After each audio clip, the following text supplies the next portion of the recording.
to go?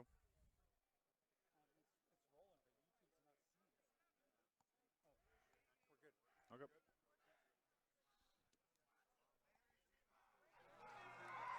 Turn them up. We're ready to play some football here at Butte College today. Final regular season game. And the Roadrunners are all poised and ready to go. The Knights are looking good as well. Kyle DeVore with me and also our cameraman, Justin. Welcome, gentlemen. Great to be with you, Gary. Looking forward to this game, which will have at stake the second place in the conference. We'll go to the winner of this game. Shasta comes in at 7-2, and Butte comes in at 6-3. But Butte with a superior 3-1 conference record. Shasta 2-2 in conference. So the winner of this game will have the tiebreaker and be the second-seeded team behind American River, who are your conference champions this year. There are many little pieces of information that we're going to share with you throughout the course of the day. One of them is Butte College has been to 33 bowl games, and there's a bunch of stuff. They've been in 19 conference championships, 2 state championships, 2 national championships, and they have produced 1 Super Bowl MVP, and you know that is Aaron Rodgers. Of the Green Bay Packers, of course, former Cal Bear as well. I believe Aaron Rodgers' dad is here in the audience today watching the football game, heavily involved, and we're just ready to go. Just schedule for both teams. It's not been the easiest schedule, some games more than others, but talk about the points and yardage for Butte College. They have really racked it up. Butte has had only 3 games this year where they've scored under 30 points. They lost 2 earlier games that were non-conference in the season. Their lone conference loss was a 14-7 loss to American River College on November 2nd. Right, and then American River came back and put it to us too the following week. Shasta lost to American River last week, so they are your conference champions. And the Okalani Wickard, captain, out there. We got the captain on the scene, and he is joined by Cole Parker. I'll give you some other numbers. looks like Johnson out there again. 64. Mm-hmm. And Demetrius Kelsall. Mm-hmm. He's having a great year. Super fantastic year for Demetrius. Got some offers flowing his way. Knights have been built around that defensive line, and they've been stellar all year long. And we look forward to this great matchup today. As we mentioned, Butte with only 1 loss in conference. And this crowd is awesome. And we're here at the Cowan Sports Complex in beautiful Butte College campus. First game here all year, actually. They've been doing some renovations and updates here, and It's a Hall of Fame game, and it's also homecoming for Butte College. They inducted 19 members into their Hall of Fame last night. They're going to do a ceremony at halftime today, which is pretty cool. What they've done here is they've built a brand new press box. John B. Cowan Sports Complex, a new kinesiology and athletic performance center, which is 16,437 square feet, and it cost them $10.5 million. So you know it's nice. well, it looks great. It's a fantastic facility here. If you will look to the track, we have a special presentation today. We are honoring Linda Zorn, who is the Executive Director of Economic and Workforce Development at Butte College. She also sits on the board of Everybody Health Body, an organization That camera over there. for athletic facilities in the county. And That building is one of the things that is brand new here, and then the press box is over to the right of it. She has been a strong supporter of Butte College athletics and the foundation. For I'm impressed with the crowd. honoring They show up. some pregame game ball here given to one of the executives of Butte College down at the 50-yard line. So Linda Zorn, who works here at the college, she gets the game ball. And a special At this recognition for all time, of her we'd efforts. like to honor our sophomores playing in their last home game in their Butte As I mentioned, this is the season finale for the regular season, and playoff implications on the line here today. There's a complicated seeding process. We'll get into that a little more as time goes on among multiple conferences all over California to decide who goes to the playoffs. But certainly the winner of this game will put themselves in a good position for that. Number 10, Riley Potash. Number 11, Cook Jackson. Number 18, Blaine Gibb. As we 20, Nate have all of the sophomores playing in their final home game here for Butte College being acknowledged by the crowd. Quay. Number 23, Terrell. Perfect day for football. Number 24, Jake Farrell. Could not ask for better weather really all season long. We've been spoiled this year, Gary. Yes, we have. We got lucky. We have no inclemental weather that has challenged us at all this year. Fina, number 46, Kate Dugan, number 48, R.J. Phillips, number 55, Brendan Coffey, And good turnout here for Shasta as well. It's just a short jaunt down I-5 and cut across. A number of Knights fans across the way here from us. number 87, Sam Smart, But like I said, great turnout here in Butte as they love their Roadrunners here in Chico. number 93, And Gavin Rodinsky, pretty good program here year in and year out. They're always competitive and always right there. And this year, no exceptions. They come in 6-3. on the great tradition of Butte football. Those are all the sophomores. Meaning this will be their last, some of them, their last game ever. Just about half the team there. A lot of teams we find are very freshman heavy. But Butte certainly with a lot of veteran leadership on this team. And they are a scoring machine, as we mentioned before. 5 touchdown passes last week for quarterback Lindquist, Kyle Lindquist out of Pleasant Valley High School here, a Chico native. Some of the alumni football players at Butte College are Rigoberto Sanchez, who's a kicker for the NFL Colts. Josh Bellamy plays for the Jets as a wide receiver. Jeff Swain is on the Jaguars, and Aaron Rodgers is quarterback. And we'd be remiss if we didn't mention as well Hall of Famer Larry Allen, who went to Sonoma State, my old stomping grounds, after going to Butte here. Opposite Okay, side here of we the go. field, National anthem. and join with us in the playing of our national anthem.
Let's do it.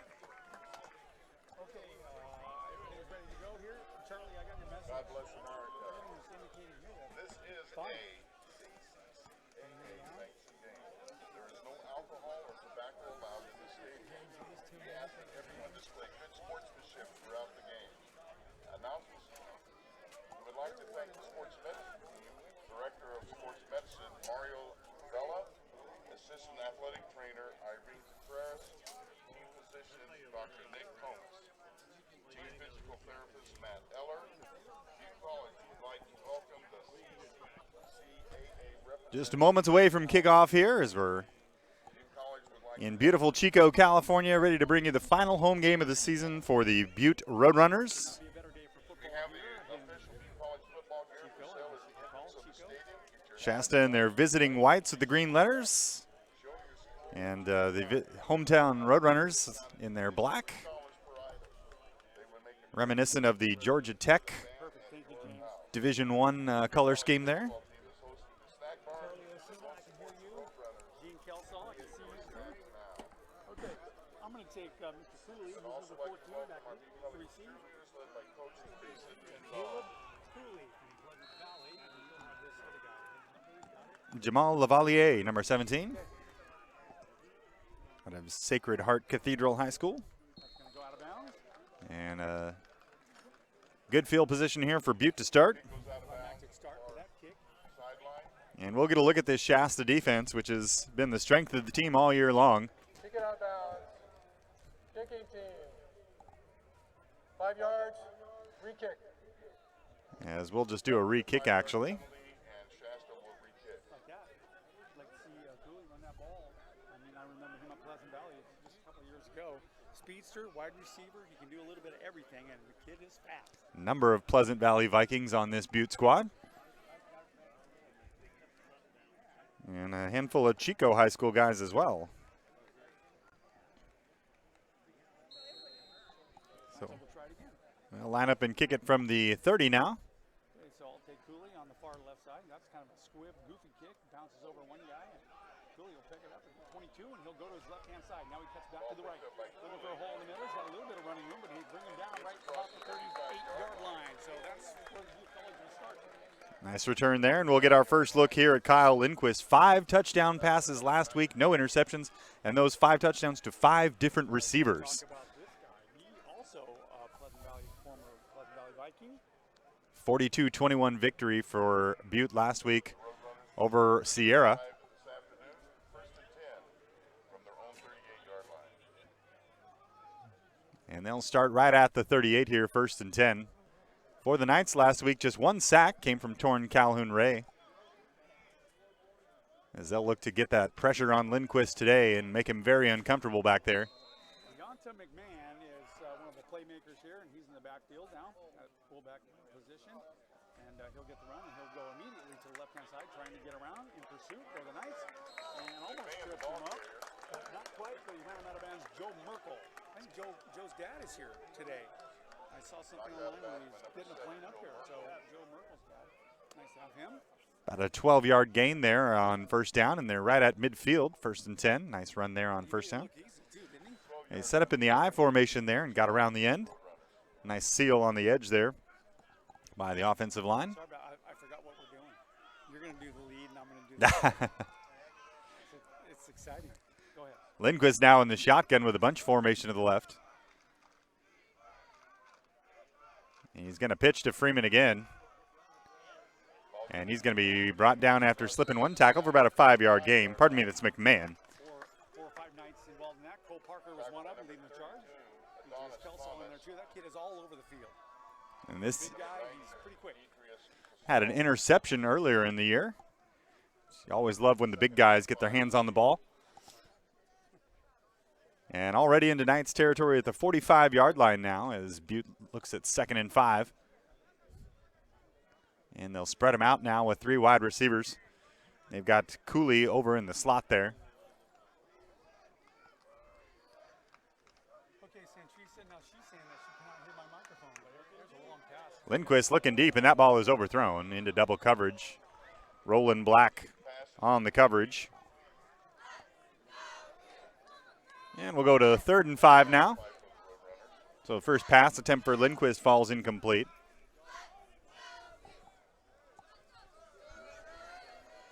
Butte's lone conference loss of the season was to American River 14-7 a couple weeks ago. Hey, Charlie, can you hear me now? Big 3rd down here already for the Knights trying to get off the field. 3 wide receivers to the right for Lindquist in the shotgun. Tight end lined up to the left. They're going to throw to the right. It's going to be tipped away by Adonis Thomas. Beautiful play there by the linebacker. Receiver tried to sit down in the zone, and number 32 steps in front and swats it away, and it'll be 4th and 5. A regular sight this year, Adonis Thomas running all over the field, especially in pass defense. So he gets some congratulations from his teammates on the way to the sideline. Looks like Ty Lemon back there to return, so no Ivan Smith today in the return game after he left the game with an injury, and certainly hope he's all right. That was last week. Here's the punt. It's blocked, and it's going to be recovered by the Shasta Knights at the 48-yard line. Roland Black with the recovery. And the first momentum play here goes the way of Shasta as they get off the field on 3rd down and then block the punt on 4th down.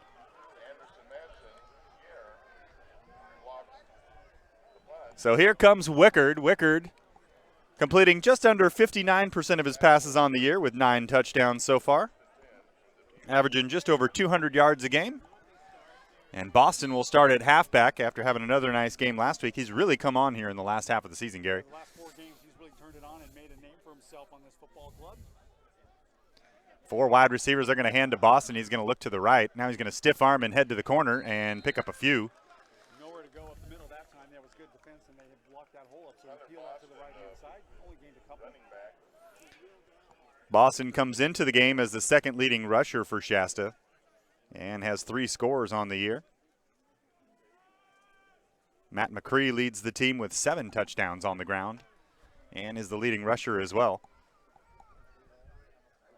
2 wide receivers to either side of the bunch formation again. Gable, the tight end, in the slot. Wickard looking to his left. Got a man looking for Gable, and it's going to be incomplete. Throw it a little bit short. Yep, it was a short hop. Shortstop would have had it, not that time. It was uncatchable. Be 3rd and about 8 here after the incomplete pass. Hey, Thomas, bud, can you hear me? All right. We made a couple of adjustments here.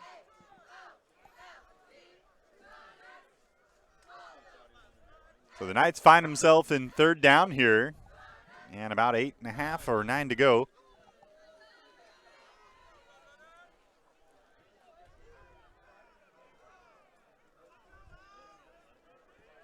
Morris and Gable in the slot. Lee and Petit out wide on either side. Wickard in the gun. Looking to throw. Looking for Morris. It's tipped and incomplete. Good pressure there by the D-line.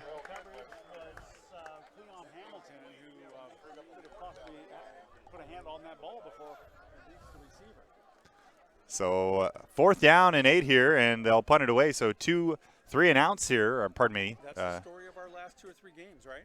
We did have Butte pick up 1 first down, so not a 3-and-out for them technically, but a 3-and-out for Shasta here, and both teams have to punt their first time through as we've got just over 13 minutes here in the first. Okay, I'm having microphone issues. My friends are telling me, so I'm going to make an adjustment. Sanchez comes in to punt here, standing at about his own 38-yard line.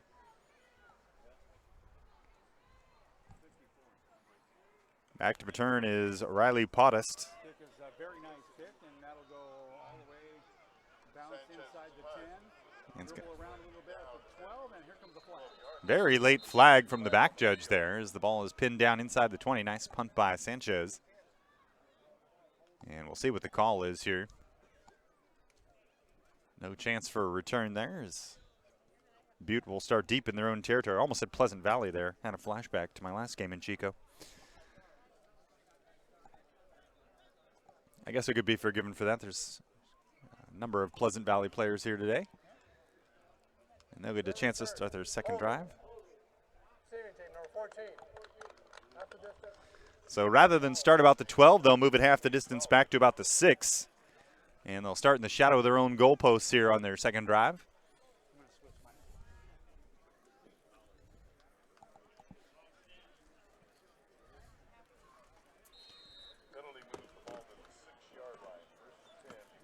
First and 10 from the 6 here as Lindquist will come out in a big formation.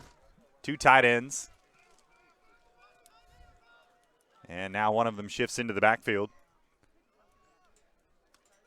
Hands it out of the eye to McMahon. He's going to rumble forward out near the 15. Good gain on first down. It'll be 2nd and manageable.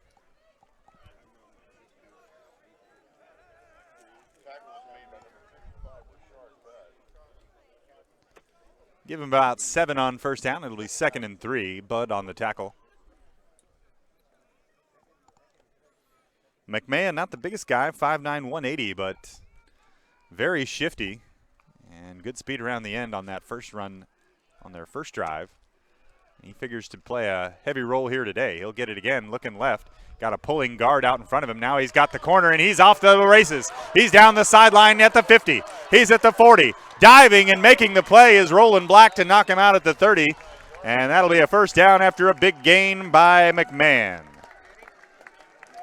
Beautiful block there by number 74, P.J. Braun, coming around the corner.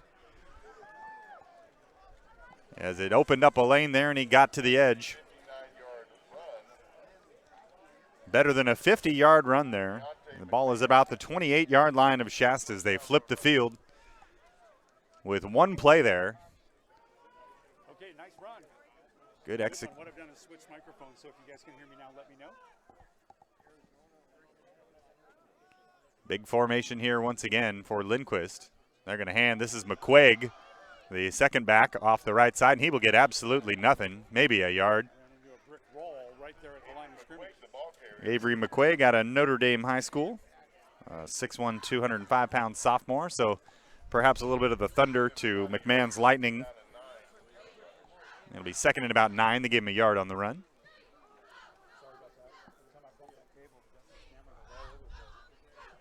Still sound the same. I mean, can you hear me at all? Second and 9 here from the 27 now. Okay,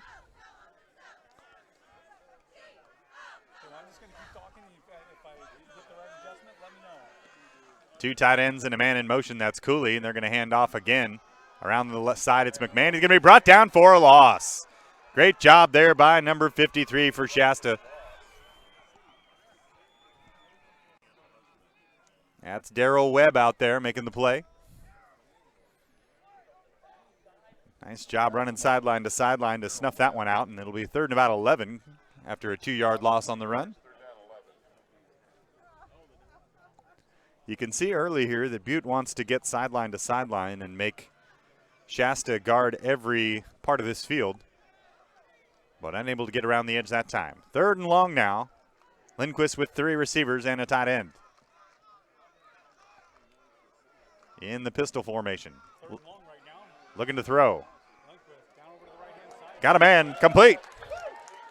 Complete for a first down to number 7. That's Tariq Glenn, his first catch of the day. And that'll be a first down inside the 20. Nice throw there by Lindquist, his first completion of the day. Glenn had a touchdown reception, one of the 5 separate receivers that got one last week.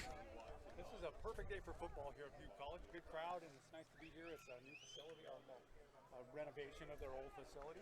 Kind of a grand reopening today. Looks really nice. Hall of Fame game and the homecoming game here today. And everything's working great, but my microphone. And they want to line up in a smash mouth formation here, running around the edge to McMahon. He's got a block and now an edge, and Merkel's going to push him out of bounds right near the 6 or 7 yard line to save the points. And it'll be first and goal now.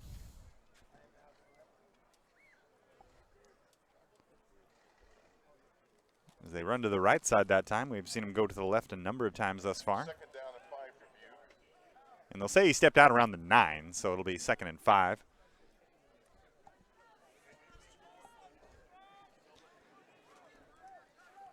Okay, well, I'm just going to keep making adjustments until you guys tell me you can hear me, all right? 3 tight ends to the left. They're going to run it that way. Thomas breaks through and makes the tackle. Nice job getting off a block there by Adonis Thomas, and we've got a flag on the play. Yeah, we do. Maybe about a 2-yard gain pending the penalty here. Made by number 32, Adonis Thomas, and number 55, Richard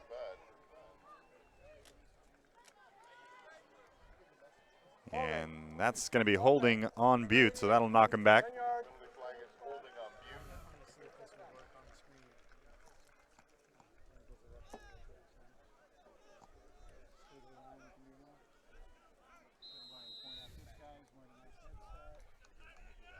Second down and 15 for the Roadrunners. All my indications are telling me my mic's going through. 2nd and 15 now, following the penalty. Lindquist, play action, looking to throw, under pressure, throws it up. And it's going to be incomplete. Flag on the play. Lemon was on the coverage. Penalty flag down about the 7-yard line. Lindquist had to get rid of that one in a hurry and tried to put it where only his man could get it. The pass was intended for number 12, Connor McKenzie, out of Red Bluff High. Got a lot of playmakers on this team. A lot of speed on the edge, and Defense. Number 19. Penalty this time is a defensive hold against Shasta. so defensive holding on Lemon. And they get out of that 2nd and 15 hole that they found themselves in.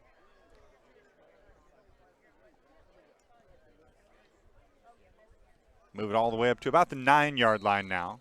Got to get to about the 5 for a first, so they can get a first down without scoring.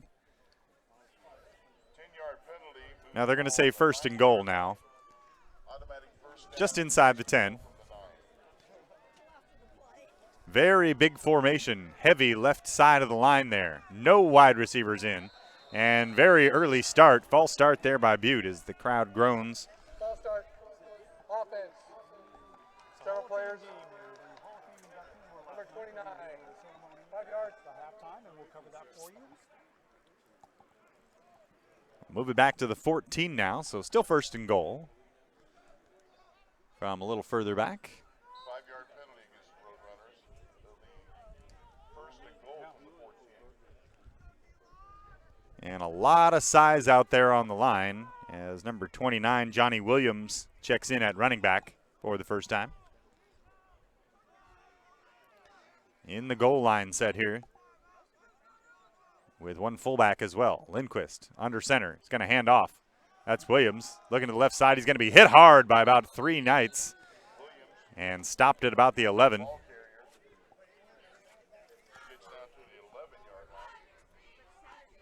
Webb in there again with a host of teammates on the play.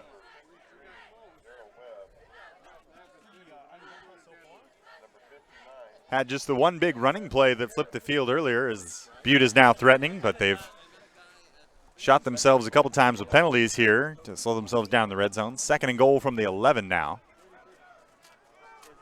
And Glenn checks back in at wide receiver, split out wide to the right. They're going to throw it. He's looking to the corner. No, he's going to dump it off to the fullback there, who's going to be tackled right about the 1 yard line. Number 45, Tyler Lakowski, on the play action, caught the ball in the flat and turned it upfield and a couple yards shy of the goal line. It'll be third and goal now. It'll be third and goal from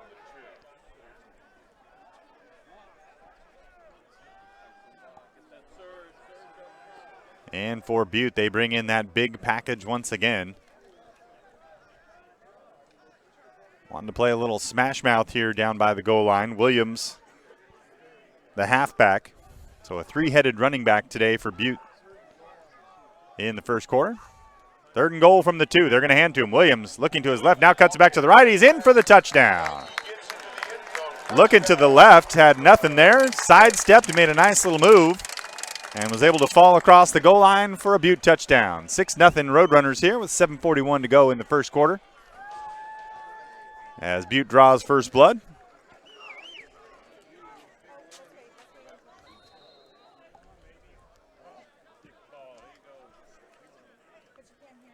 On to kick here is Giovanni Esparza for the extra point.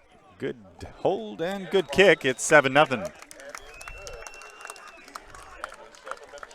So both teams held scoreless on their first drive, but on their second drive, Butte goes 94 yards to draw first blood here, and they lead 7-0. We'll step away for musical reasons.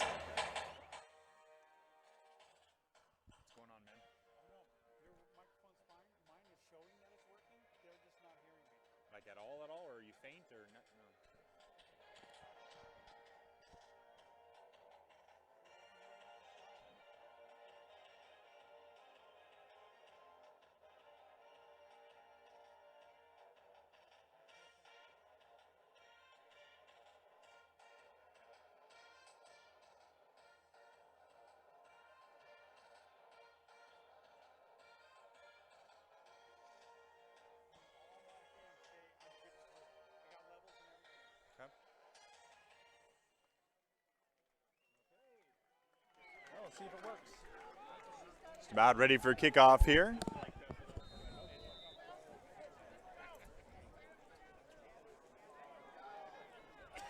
Lemon and Smith back to return.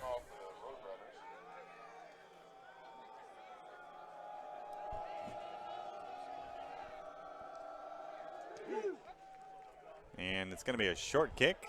Bounces about the 12. Lemon's going to pick it up about the 10 and head left. Now going to cut it back to the middle and be brought down right at about the 10. Good coverage there by the Roadrunners. And the Knights will start at their own 10-yard line or so.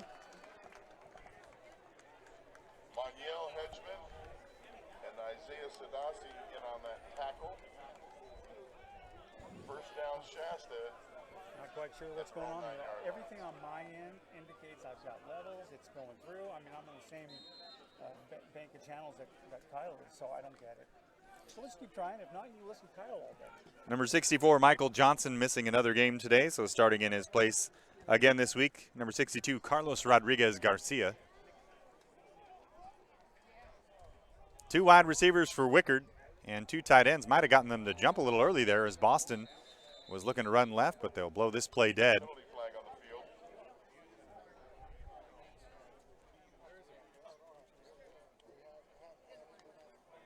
Coachman, defense, number 90, 5 yards. 5-yard penalty against the road runners offside.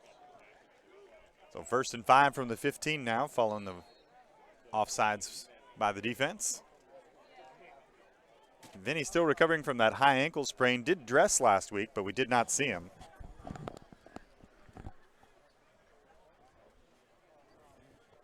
Wickard in the gun here with 2 wide receivers to the left. McCall and Gable in at tight end. And they're going to hand to Boston, and he's going to be hit for maybe a yard loss. Good penetration there by number 95. That's Junior Pusama. Listed at 6'2", 360, so that is a big human in the middle of that line for Butte. Right next to Adonis Williams, number 98, who's 6'3", 290, no slouch himself. 2 big D tackles down there. Trying to clog things up for this Shasta running game. We'd be second about 6 now. Same formation with McCree now in the game at halfback. And he will get the ball. No, it's a play action. Wickard looking to throw. And he's got it. Oh, just incomplete. Looking for Virgil Ellis. A touch pass over the defender. Lofted it over number 44, Siosi Finau. Would have been a nice catch, but it'll be 3rd and 6 as it falls incomplete. 6:41 left here in the first.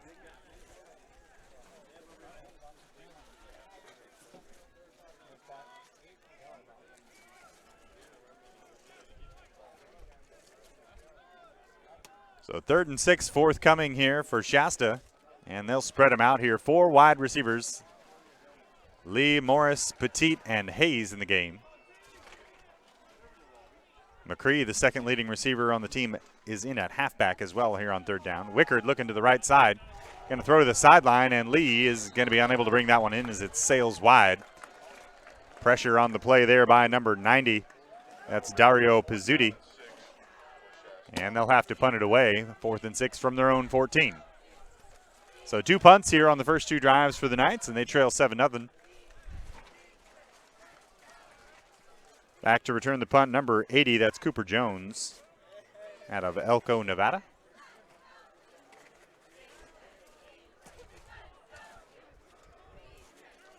Sanchez is going to punt it away from his own end zone. As the Knights will have to yield field position here. Knights blocked a punt earlier in the game on defense, but Sanchez had a nice punt that was directional kick. This one a little bit off the side of his foot, and it's going to take a Shasta bounce out near midfield, and they'll mark it out right at the 45 there. So right around a 30-yard punt or so for Sanchez. Uncharacteristic for him. He's been very strong all year. Put one inside the 15 on his first punt.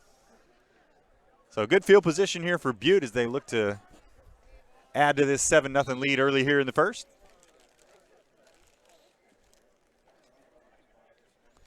And we'll get another look at Lindquist here. 6'5", 215 out of Pleasant Valley. As we mentioned, had the 5 touchdowns last week. Has been had great stats all year, really. Even had 1 touchdown and no interceptions in the 1 loss they had to American River. Looking to throw. He's under pressure from Kelsel and Parker, and he's going to get it off, and it's going to be caught in the flat for about a 7-yard gain. Thomas and Roach in on the tackle. Got it out to number 33 that time, Jace Villapanea. We've seen early here with the play calling, they're not afraid to get the tight ends and the fullbacks involved in the passing game. Mixing it up so far, a little bit here, a little bit there. And with the defensive line of Shasta applying pressure like they have all year, it's a pretty good game plan to get the ball out of his hand early and negate that pressure. 3 wide receivers set up to the left now. Lindquist sends McMahon in motion. Now he's going to throw it out to him in the flat, and he's got a one-on-one. He's got a flag down. He breaks a tackle to the sideline, and Kelsel chases him down all the way down to the 14-yard line. Got a hustle there by the D lineman making the play, but we had a flag way back towards the line of scrimmage, and this one is likely coming back in the neighborhood of a hold or perhaps a block in the back. Block below the waist. So rather than the 2nd and 3 being picked up, they're going to move them back closer to midfield now. I'm going to try to make an adjustment. If it crashes, we'll be right back on.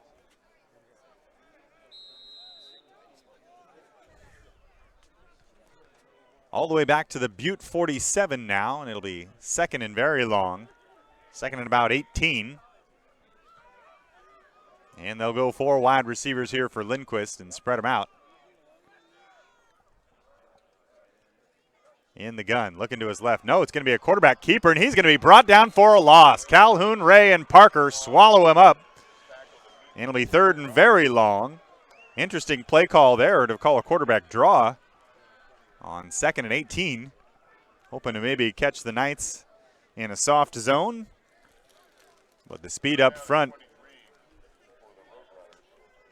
just negates that whatsoever here, and it'll be 3rd and long. 3rd and 21 now. From their own 44, and we'll see what they've got in the playbook for this one.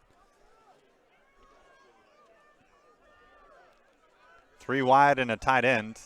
The halfback McQuaig in next to Lindquist. He's going to fake the handoff, looking to the left side. Under pressure.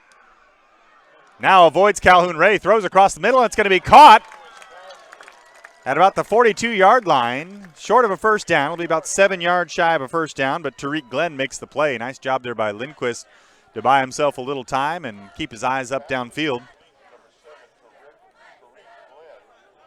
And in 4-down territory here, too close to punt, too far for a field goal. They'll go for it on about 4th and 6. Nice pickup there, about 17 yards on 3rd and 22. And a 4th and 6 now. They'll come out in a 3 wide to the left formation. And 1 to the right. Looking to throw to the right side. Caught by Glenn. First down, about a yard past the marker to the 34. Just a quick pitch and catch there, and the defender was playing off. And it's a first down, first 4th down conversion here today for either team. And this drive keeps rolling after a 3rd and 22. You hate to let them pick up the first on 2 plays like that, but good execution by Butte. So far, 3 evenly matched football games. They'll line up here with 2 tight ends and 2 wideouts, and now he'll shift into the backfield. That's number 33, Villapana. They're going to hand off to number 3. That's McMahon. He's going to be swallowed up for a loss. Maybe Calhoun Ray in on the play.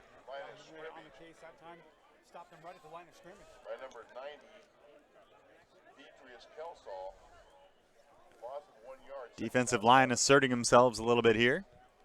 It's 2nd and 11.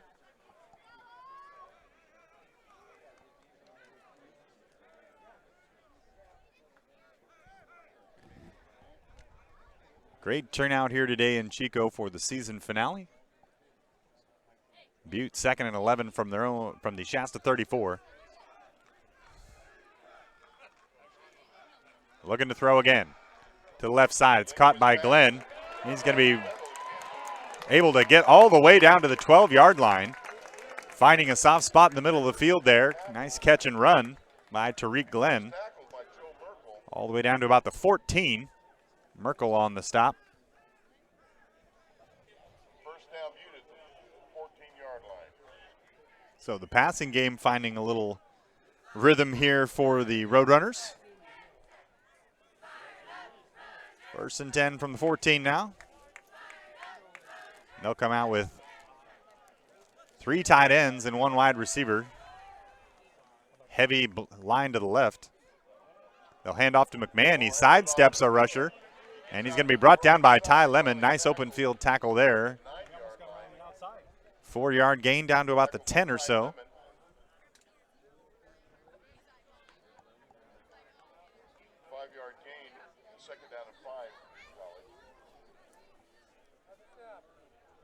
Illegal formation. Against the offense. 5 men in the backfield. 5 yards. So an illegal formation had one guy a step off of the line. Did not have enough guys up on the line. And that'll knock him back 5 yards. It'll be 1st and 15 from about the 19-yard line. 5-yard penalty against Butte. Make it 1st down and 15. Good mix of run and pass so far here. They haven't gotten that big chunk play in the passing game, but they have had one long run. But keeping Shasta off balance here. Come out here in a big formation looking to throw. One-on-one on the outside looking for Glenn. It's going to be overthrown. Smith on the coverage out there. Saw the one-on-one, decided he'd take a shot, but just a little bit overthrown.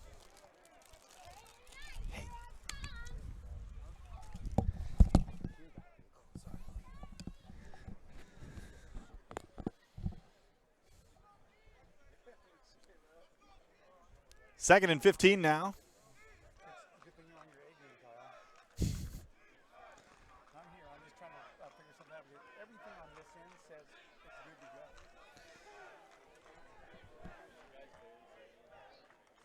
They're going to run it to McMahon to the right side, and he's going to be wrapped up by Roach after a very short gain, maybe 2 yards. Pardon me, that's Troy Lyons out there on the tackle.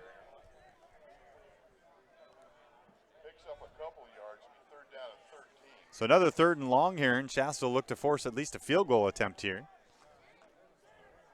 3rd and 13 from about the 17 now. And they'll get a little more speed on the field in an obvious passing down here.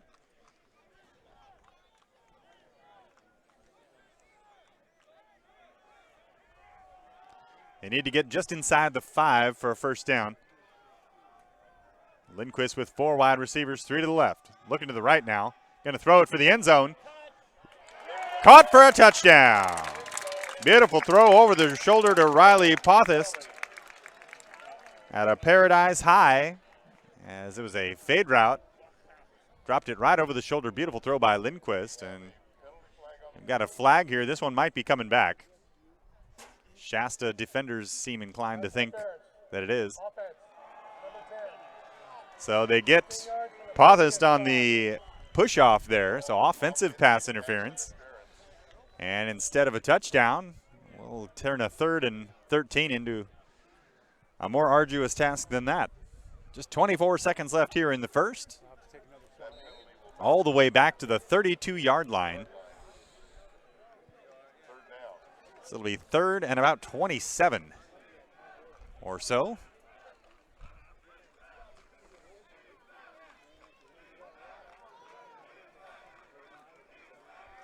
Three wide again here with Glenn wide out to the left.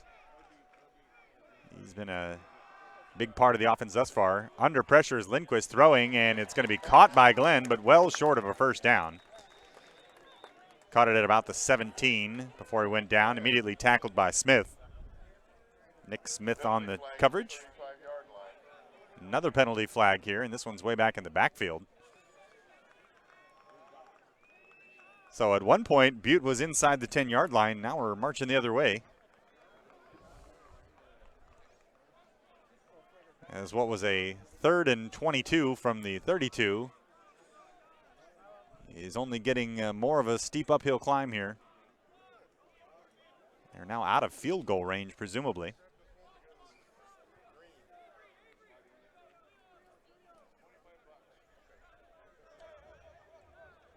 Holding. Offense. 63. 10 yards. Previous spot. Repeat. 3rd down. So 3rd and 32 here. Most of this ball game has been taking place right in the middle, right in the center of the field. And Shasta would love nothing more than to force a 4th and long here and kill this scoring opportunity. 3 wideouts again here for Lindquist and a tight end. Halfback stays into block, looking to the left side, throwing deep for the end zone. Looking for his man. It's overthrown. Just overthrown over Caleb Cooley, who had a step on his man, but it'll fall incomplete. And that'll be the end of the first quarter here. 7-0 Butte as we head to the second on Shasta Sports Network.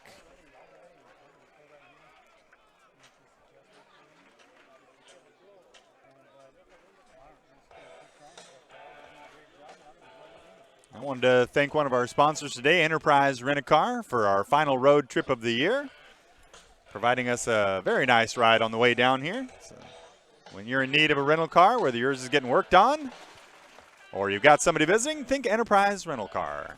Holidays coming up. You don't want your mother-in-law using your car, go to Enterprise Rental Car. And we'll step away for musical reasons here.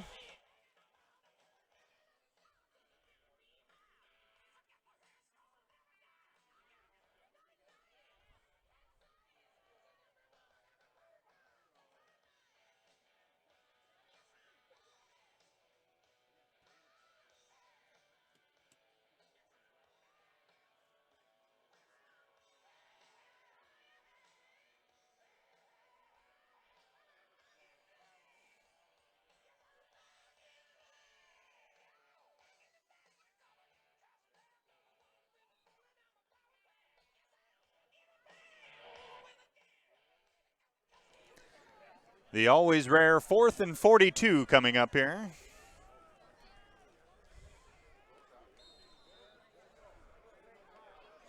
Or rather, 4th and about 37 or so. Following the penalty. Back to punt from his own 48-yard line. And this one's going to be downed inside the 10. Nice job by the special teams there.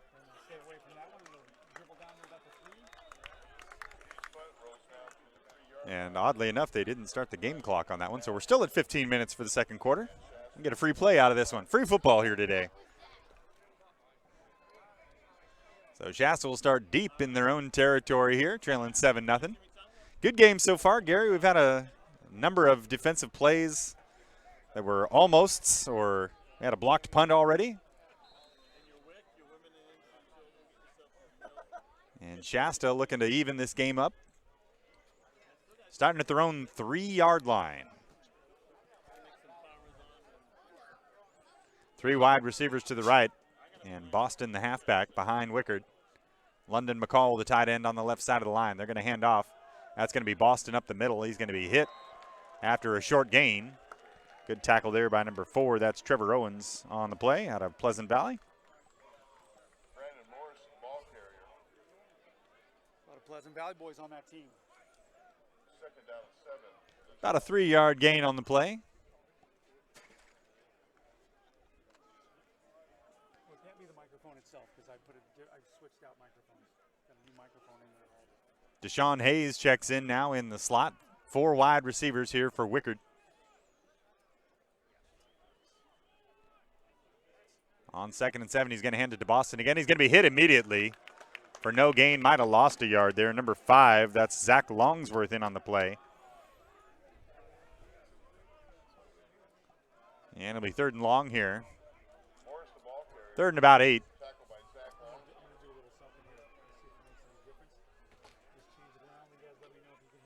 Loss of about a yard, 3rd down and 8. Maybe not.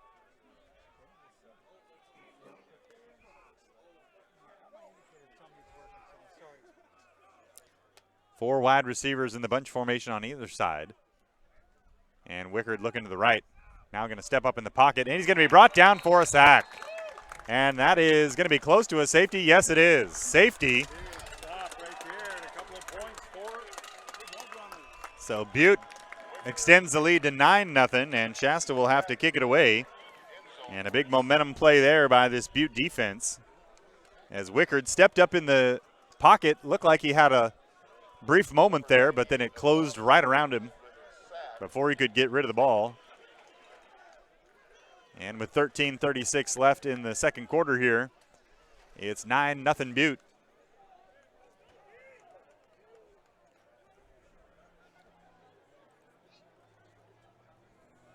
I want to thank another one of our sponsors here at Snap-on Tools. Proud sponsors of your Shasta Knights. Snap-on tools. He's a man who wants tools or a toolbox, whatever you need, he's got them.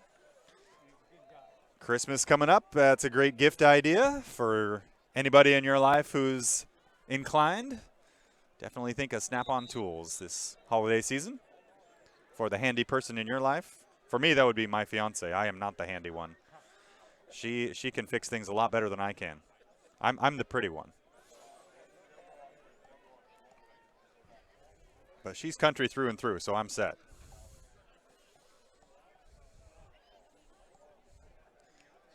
No, I joke. I'm actually just the tan one. She's the pretty one, too. Knights ready to kick off here from the 20 following the safety.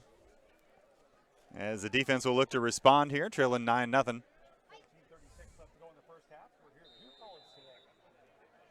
Final home game of the year. Free kick here by Sanchez. Going to be fielded right around the 26-yard line. And on the play here, he's going to be number 80 as he's up to midfield and tripped up around the 45-yard line. Nice return there by Cooper Jones. And good field position here again for Butte. Tackle by Ty Lemon. First down with Roadrunners. Butte's special teams have been impressive thus far today. Both kick coverage and return. And they've been winning the field position battle thus far. One of those things you don't think about a lot is field position a lot of the time, and it can make a big difference, especially when you're trying to play from behind. Defense would love to get a stop here or even force a turnover. Lindquist with 3 men bunched up to the right side. They're going to hand to the wide receiver on an end around. He's got some room there. He's going to be brought down by Parker. That's Jamal Lavalier carrying the ball. So it's a good play design there. Gets Shasta out of position for about a 7-yard gain. Let's call it a long 6, 2nd and 4.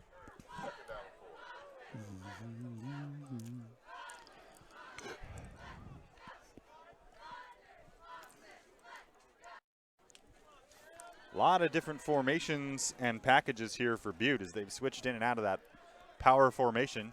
Now they come out with 3 wide receivers and a tight end. And they'll throw out of any formation. We've seen that as well. 2nd and 4, Lindquist rolling out to his right. Now steps up in the pocket. He's got a man to the left side. That's caught by the tight end. He's going to be able to shake the tackle of Tavian Wallace and rumble all the way down near the 10-yard line. Yeah, good run right there. Solomon Navarro, the tight end, 6'3", 245 out of Pleasant Valley with the play. As he was able to slip the tackle, and we've got a Roadrunner down on the far side of the field. Take a little timeout right there. Official timeout here for the injury. I want to thank one of our sponsors, the U.S. Army National Guard. Proud to have them on board here this season for the Shasta Knights football on Shasta Sports Network. It's the U.S. Army National Guard, first line of defense. 12-16 left here in the half. Shasta trailing 9-0 as Butte is threatening once again. Still have a player down there who's being attended to, so we'll. Butte moving the ball quite well today. And we've been impressed thus far with Lindquist. He's got a touchdown pass, or pardon me, does not have a touchdown pass yet on the day, but has engineered a drive that led to a touchdown and has been efficient. Not taking a sack yet, despite being under pressure a handful of times. Thomas, you can hear me now? Appreciate everybody sticking with us through our technical I don't know what's going on. Everything on this end, all the indicators, all the testing says I'm on and I'm in.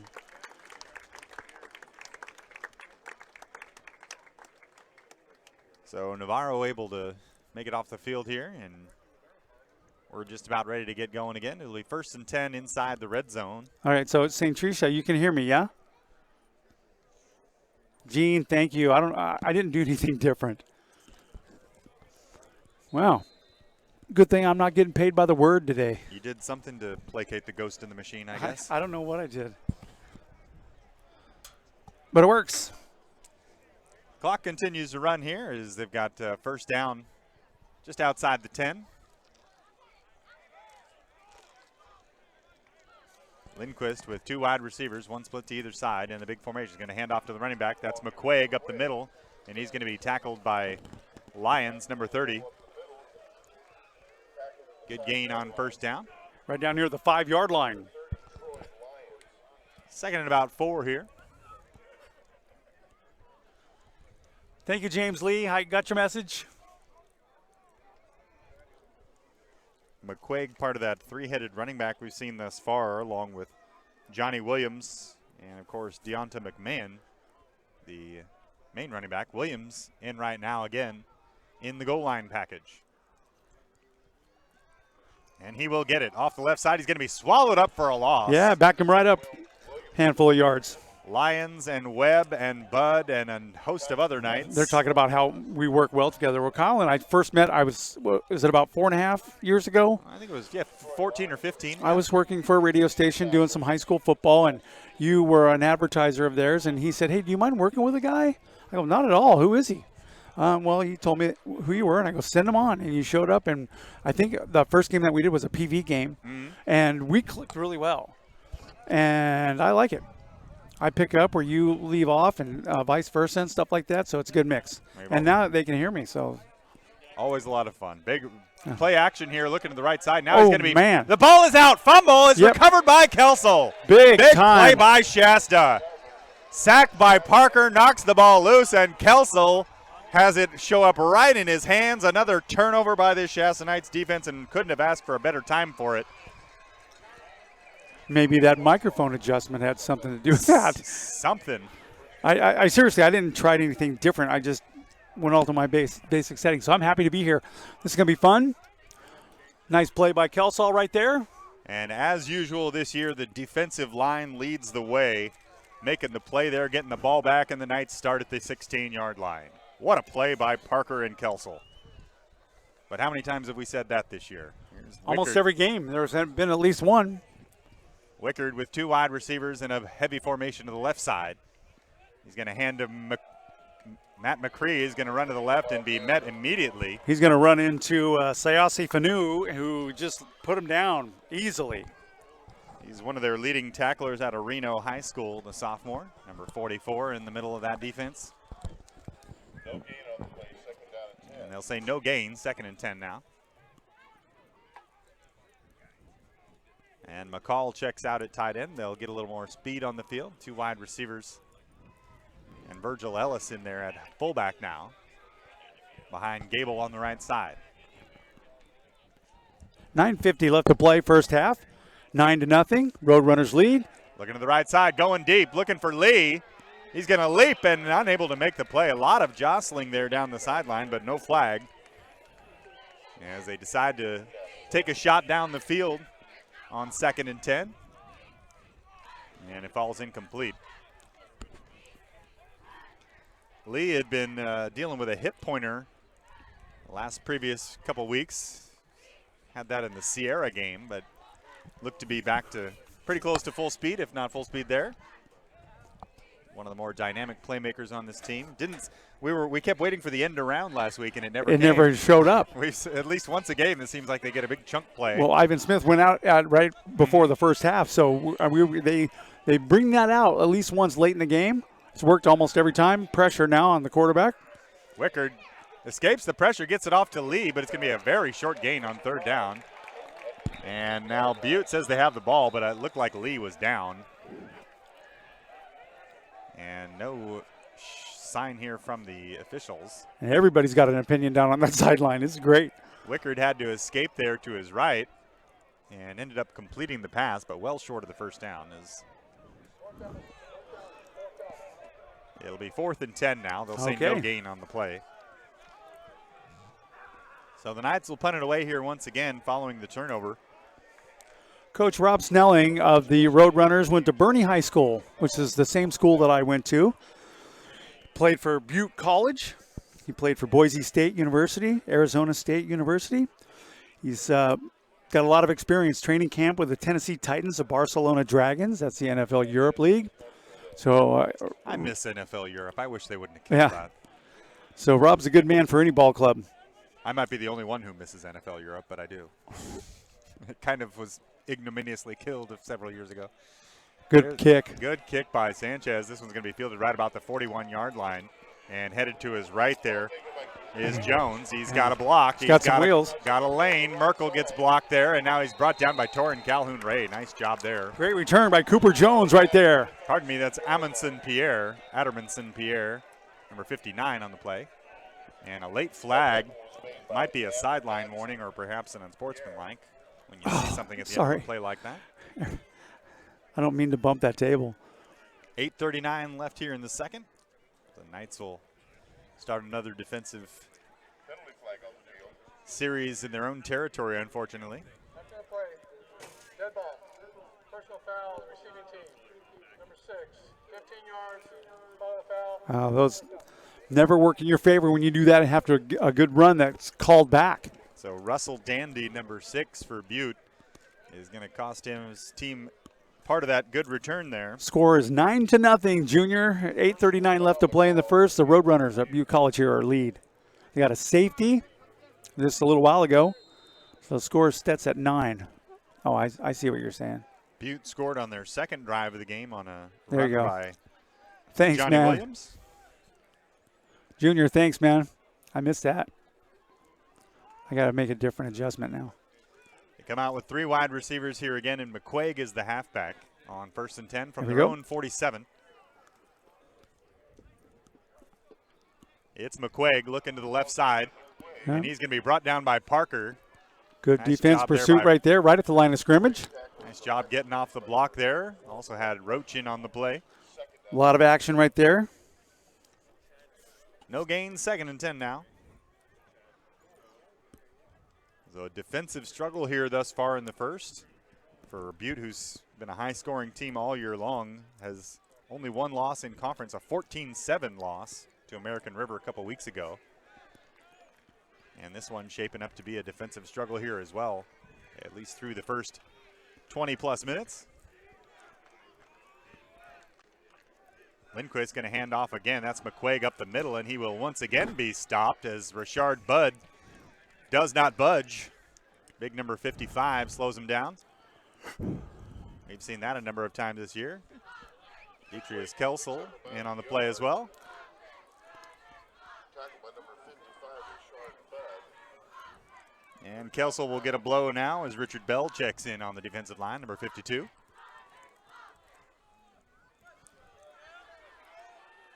Third and 9 here, and a big play coming up for this Shasta defense. They'd love to force a punt here at midfield. I'm adjusting the screen pattern so you guys can get everything that we see. 3 wide receivers and a tight end for Lindquist, who's looking to throw. We do have a nice crowd here, Thomas. It's intercepted by Ty Lemon. No, it's incomplete. Oh, almost had it. And it'll be 4th and 9 as Lemon very, very close to intercepting that one. Undercut the route. He was looking for Tariq Glenn, and the ball might have been thrown a little bit further to the inside than Glenn was expecting to, and Lemon very nearly had the pick. But ended up catching it on a hop, and it'll be 4th and 9 from their own 48. So good stand there by Shasta's defense, second consecutive drive that they've either forced a turnover or a punt here. And back to return will be Kentrell Petit, number 11. He's standing right about his own 15-yard line waiting for the punt. Antonio Ramirez. And this ball is blocked again. 2. That's twice. And the ball is loose at the 45-yard line, and Shasta's got it. So for the second time today, a punt gets blocked by Shasta, and they'll have good field position from their own 45. Another momentum play here. And maybe that'll spur them on here to get this drive going. Offense still looking to get in rhythm here early in this one. Shasta's kind of emphasized the running game, certainly the second half of the season, with Boston and McCree. It'll be Vinny Smith back there, his first action here at halfback, number 8, after missing a few games with that high ankle sprain. And they've got a big formation with only one wide receiver out to the right. That's James Lee. And it's going to be Smith. He's looking to the right side, looking to get around the corner. Puts his shoulder down. He's going to lose about a yard as he cannot get to the edge. Big number 23, Terrell Goodwin on that one. This hasn't found his ground yet this season, Vinny Smith. Lose about a yard, 2nd and 11 now from the 45. So the Knights unable to get that running game going so far here in the first half. A lot of size on that defensive line for Butte. And good speed in the second level to go sideline to sideline as well. 4 wide receivers now for Wickard. Looking to the left side. He's going to throw it out to Boston. It's going to be incomplete. Overthrown. He had one hand on it, but couldn't haul it in. And in at wide receiver on that play after missing last week was number 5, Carson Marks. So good to see the former Foothill Cougar out there at wide receiver again after missing last week. Coach Campos is in the room. Thank you, Coach. I checked into that Skype thing, and the encoding software that we use for our broadcast, it doesn't do that, so we got to find a different way.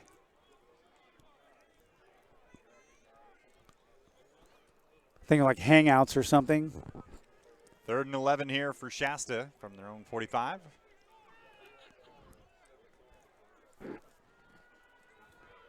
They'll split them out 4 wide again. Looking to throw over the middle, and it's incomplete, looking for Morris. That was quick. Trying to hit him on the slant, but it falls incomplete, and it'll be 4th and 11.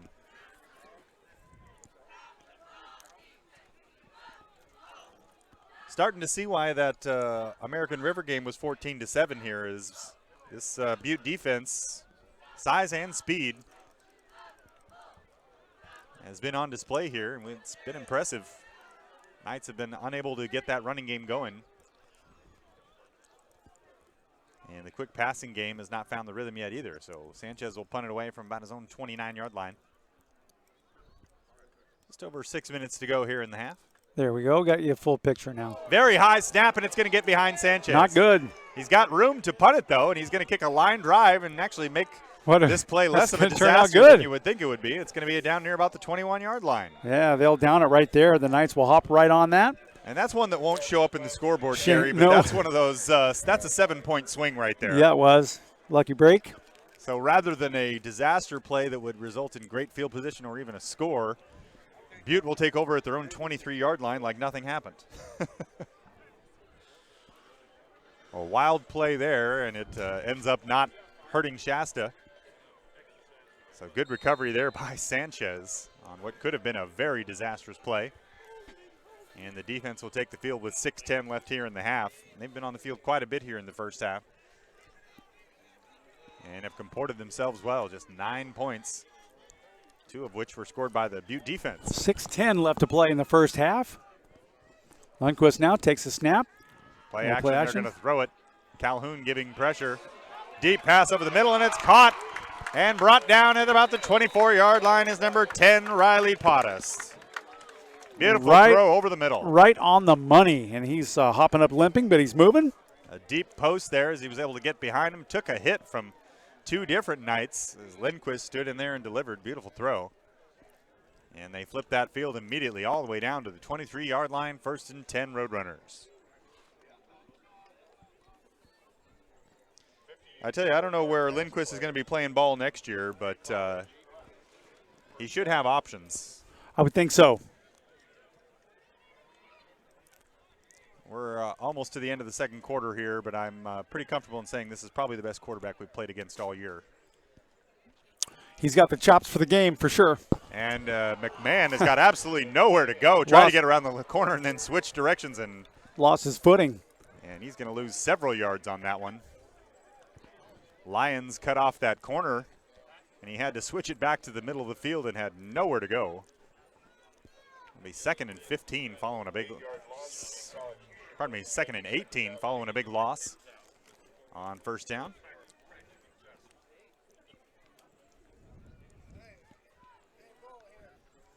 Perhaps honorable mention for the second best quarterback we saw was probably Baldacchino last week. Right, he did a great job. For American River, he's had a great year for them. 5 wide receivers in an empty backfield here for Lindquist. And he's got plenty of options. He looks over to the right-hand side. Has a guy. Cooley. That's complete. And Lundquist took a shot. They'll get some of that back on 2nd and long.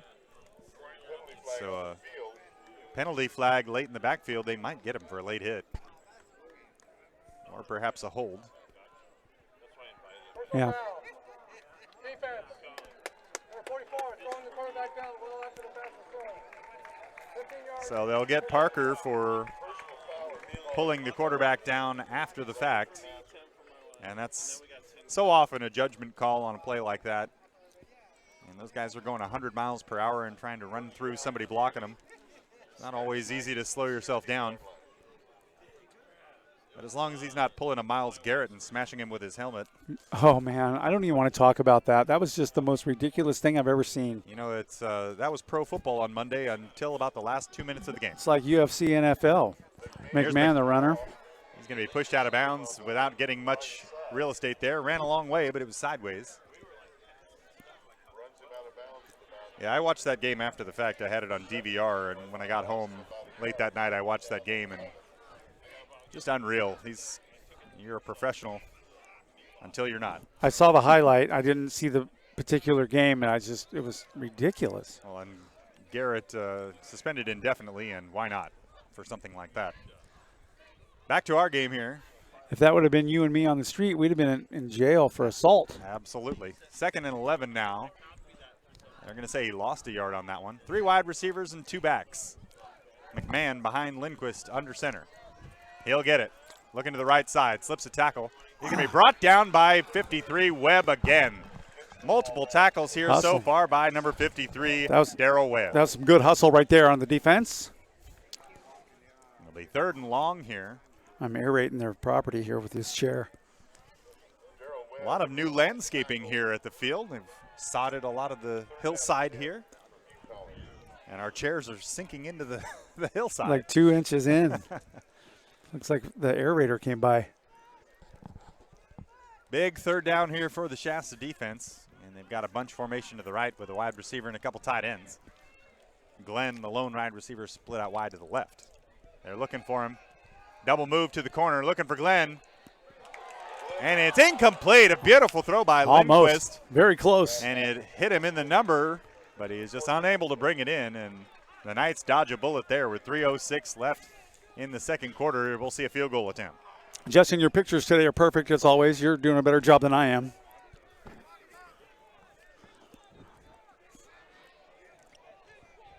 Great play design and a great throw, just did not bring it in. I'm going to be demoted to the equipment manager.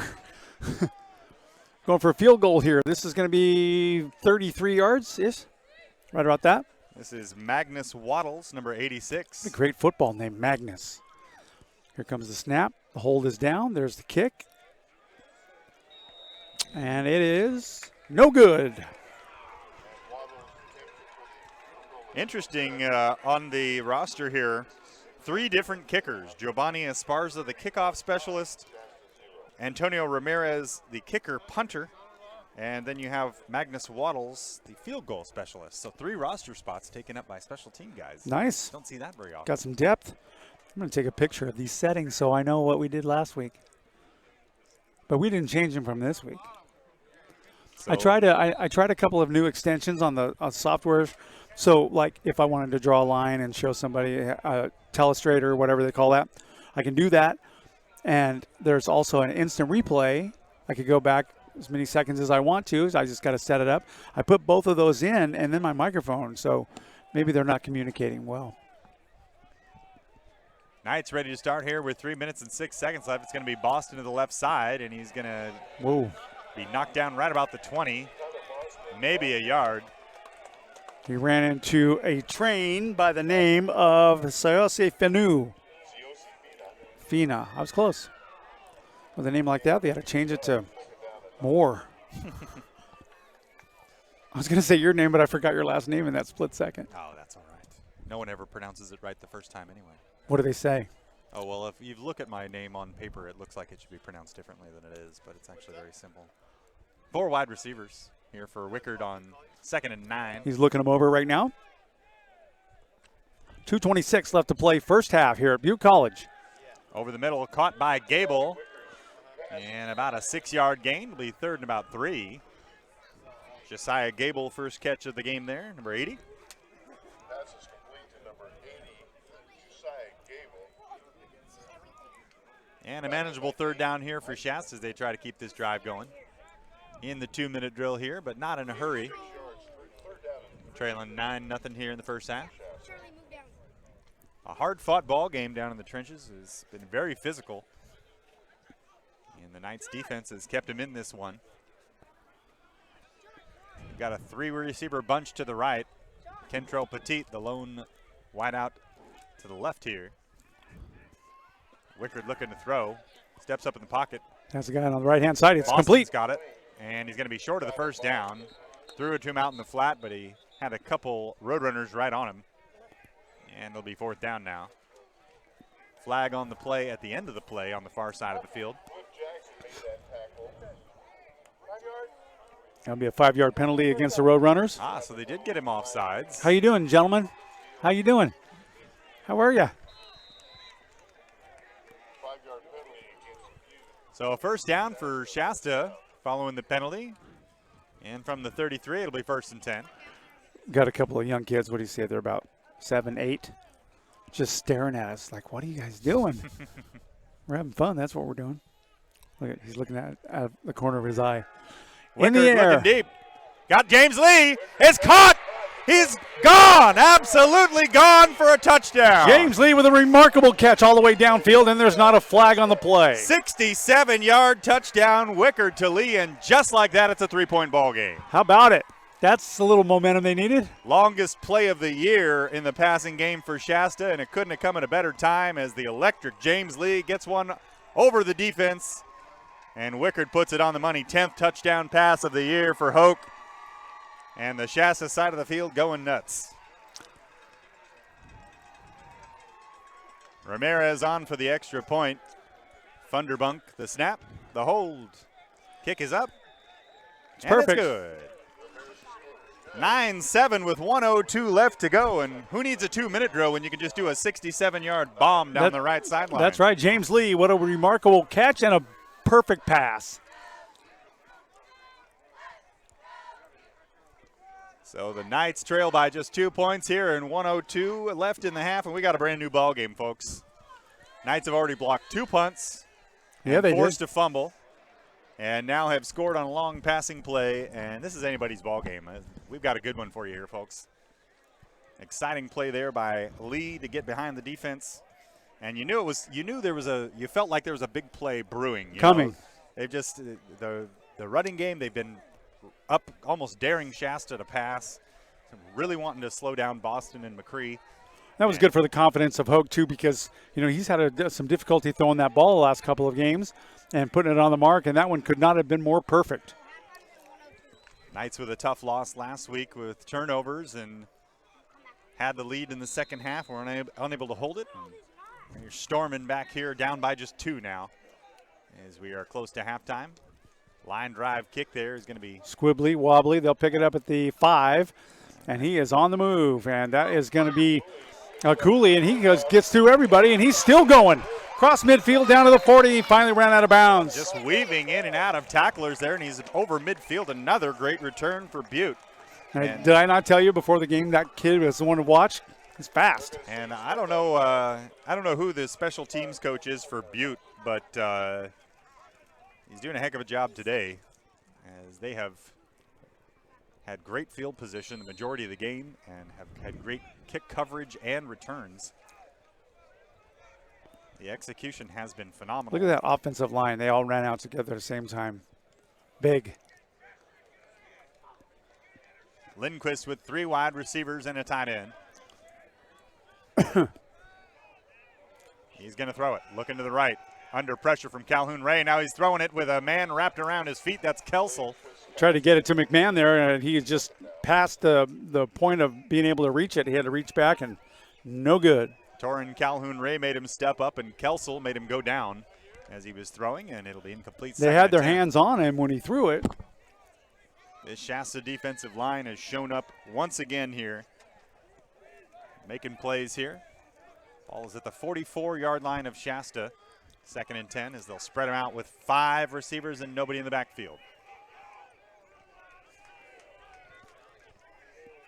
Knights are going to rush 4. Lindquist to the right side. It's going to be caught right at the 40-yard line, about a 4-yard gain. Passes completely. Connor McKenzie. McKenzie caught it right at the knees, so no need for a tackle. It'll be a timeout here with 38 seconds left. They're first in the half. So they'll try to squeeze out some points here before the end of the half. Butte College taking a timeout. I want to thank another one of our sponsors. That's Scepter 7. Scepter 7 is the hyperwater system that is the impossible is now possible. If you've got a swimming pool and you don't want to use chemicals in it, go to this website, scepter7.com. Take a look at it. It's pretty ingenious and revolutionary product, and I think it's going places. No chemicals at all. Remember back in the old days when your hair used to turn green if you stayed in the pool too long? Or you got red eyes or, skin irritation, stuff like that, rashes. All a thing of the past. It's pretty cool. And, every pool guy will say, it's impossible. That's the first thing they say. Then they'll say, it doesn't work. Well, the horse and buggy guys probably said the car was impossible too because That's they didn't want right. to be put out of order. Remember when the computer came out? Oh, that's not going to work. Microwave oven, remote control for the TV. Lindquist in the spread again with 5 wide receivers in an empty backfield as they pin their ears back and they're going to rush him. He's going to step up and throw. It's going to be caught on the sideline by number 12. Yeah, that's Connor. McKenzie again there. Steps out of bounds. And Lindquist put the defender in a tough spot there where you're basically making him step up to commit to you, and then you just toss it right over his head very softly. Good execution there on the touch pass to the sideline. And a first down for Butte here with 30 seconds left. They're down at the 26-yard line now. And they'll stay in that spread formation here. They must see something they like in the matchups. Spread them out like that, and Lundquist, it's easy for him to pick them out. And they rush 4 again. Right over the middle. That's complete. Cooley Oh, man. is absolutely lambasted by That Webb. knocked his mouthpiece out. And that's you put that one on the quarterback a little bit. He kind of hung him out to dry a little bit. Cooley coming right over the middle. And Webb just absolutely laid into him. Have a game, Darrell Webb. And they'll call a timeout with 25 seconds left here after a 6-yard gain and 6 of the toughest yards of Cooley's life. That would have hurt a lot less on that kid if he would have used a hatchet. Oof. That's why I call the games instead of playing them, Gary. I'm going to mark that hit. With 25 seconds left in the first half, we'll go pull that one off and make a highlight out of it. Absolutely. So timeout here with 25 seconds left, 9-7 Butte, and Butte's got the ball right around the 21-yard line on 2nd and 4, following the timeout here. Cooley looks like he's being attended to. Might be in concussion protocol after that play as they were looking into his eyes. He was down on one knee, and you certainly hope the young man's all right. Was that Cooley who caught that ball? He was he's listed at 5'7", 170, and that might be generous. He is not a big dude, but quick, but unable to get out of the way of Webb on that one, and he'll take a couple plays off at least. 3 wide receivers, a tight end, and a halfback for Lindquist, who's under pressure, throws to the right side. It's going to be caught. McKenzie, no, he's out of bounds. Good defense right there. Nice job to bring it in, but unable to get the foot down. That was Lemon with the coverage. McKenzie has Lemon right on top of him there. Good coverage there by Ty, and it'll be 3rd down and 4. 21 seconds now. The clock stops as the pass ball's incomplete. We'll see how creative they want to get here on 3rd and 4. Still 1 timeout remaining for Butte. And they'll go 3 wide to the left and a tight end with McMahon, the halfback, who will flare out to the side. Looking to the end zone there, and it's incomplete. Looking for the big tight end, number 89. That's Steele roaring. That was way overthrown. Lemon on the coverage there, but no chance. And it'll be 4th and 4 now from the 21. We'll see if they want to try a field goal attempt here. 0 for 1 on field goal attempts thus far is Magnus Waddles. That'll make it a 5-point game difference. And it looks like they're going to go for it here with 17 seconds left. I like that. So they still have the ability to stop the clock one more time, barring, that is if they're tackled in bounds. So maybe you could technically throw a sideline pass here and try and get a first down and still have time on the clock. Yep. Let's see if they want to go for the end zone here, though. Looking to throw. Nice and easy swing pass. Halfback in the flat. And it's going to be pushed out of bounds with 11 seconds left. And they will be enough to get the first down. So a little dump off to the halfback, McMahon, and he's got enough for the first. And a new set of downs here for Butte, pardon me.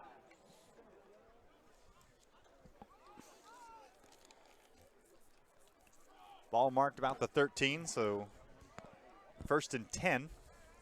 Though for all intents here, with 11 seconds, it's first and goal. Right. They'll come out in a big formation with a fullback and a tight end, only 2 wide this time, as Shasta will stack the box. Clog up the middle is what they ought to be doing. Throw into the corner, fade route. It's going to be intercepted by Joe Merkel. How about that? Beautiful read there by number 7. And Joe Merkel steps right in front of Tariq Glenn and takes it away with 6 seconds left in the half. So for the second time this half, they force a turnover in the red zone. And Butte has left at least 14 points on the board. Shasta's defense coming up big here at the end of the quarter. That was a nice play by Merkel. He's right in the end zone, had his hands and everything right on it. And it looked like he thought he was going to have a zero defense there, meaning no safety and man coverage across the board. He threw that one up for grabs, and honestly, that wasn't even that tough of a play for Merkel considering his athleticism. No, it was just a lob. He thought he had one-on-one out there, and he did not. So Hoke will take a knee, and we will head to halftime. 9-7 Butte. Look at that. So, okay, so they're going to do a little thing at halftime here. I believe they're doing a Hall of Fame. 19 people were inducted into the Hall of Fame last night. It's a homecoming game. It's a Hall of Fame game. And I believe those people may be here. So I overheard somebody saying they're going to do something at halftime. So we're going to turn our microphones down, but we're going to keep the cameras rolling, okay? So enjoy the half. We'll be back.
Last night, the Butte College Athletic Department honored 18 former great athletes at their Hall of Fame ceremony.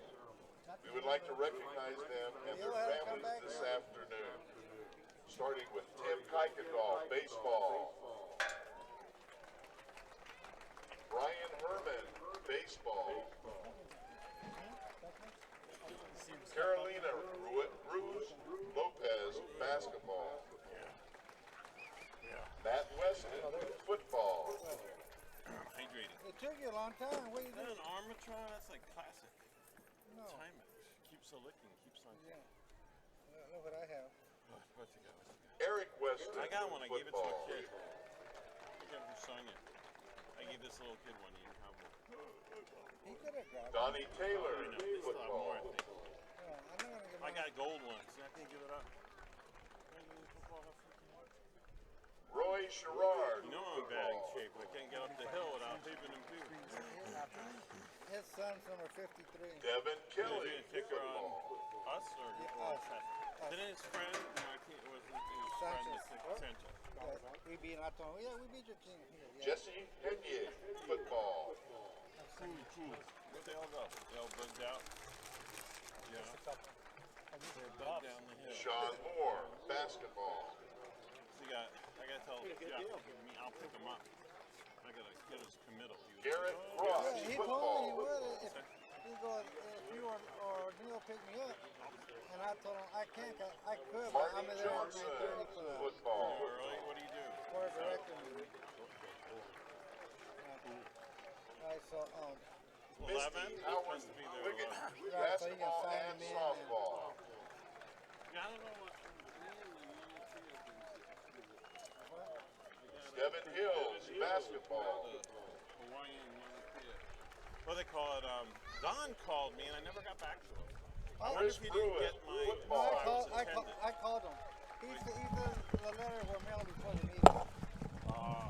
Melissa Gilbert And I Church, he volleyball. was there. I go, hey, I'm out of town right now. And last but not least, Marissa White, basketball. All right, that's pretty cool. Congratulations to all the Hall of Famers and their families. What's this talk? Butte College Pride. Thank you, Dr. Samia. Yeah, that's one thing. The guy I took last month, he's bringing a guest this month. He goes, I got a guy who wants to go. Can he be your guest from Sac? Well, he can be your guest. I go, all right. We need some young Oh, that guy's a pretty one. The guy I took last month, he's older than me. Really? That's nice. Yeah, but we're from the same part. Remember now, we have the official Butte College football gear for sale at the entrance of the stadium. So get your hats, your visors, your bright red shirts, your jackets, and show your school and team pride. All items discounted $50 per item. They will make a great Christmas present for the fan in your house. Butte College baseball team is hosting the snack bar, so go out and support the Roadrunners and get your snacks now.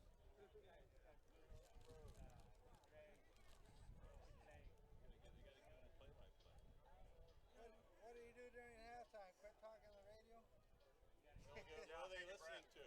They're running commercials? Nope, we don't run commercials. What do they do during halftime?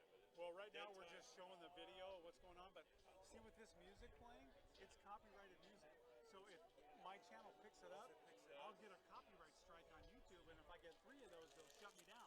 So we turn our microphones down. Oh, wow. That's wow. I thought you just have to pay royalties. YouTube some royalties. They're really cracking down. AC/DC. Really cracking down on it. Really? Wow. That's crazy.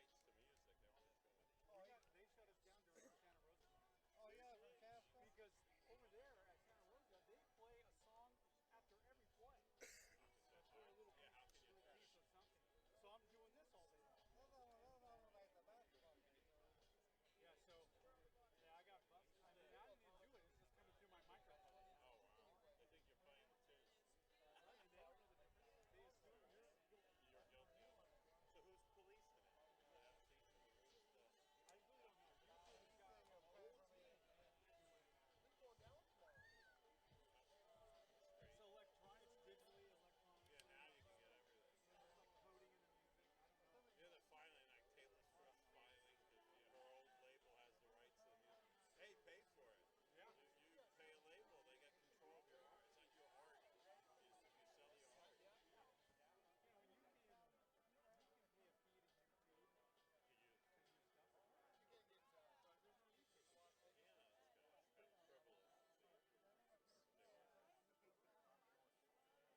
this is what is real time. Real time. And there's a little bit of delay, like 7-8 seconds delay.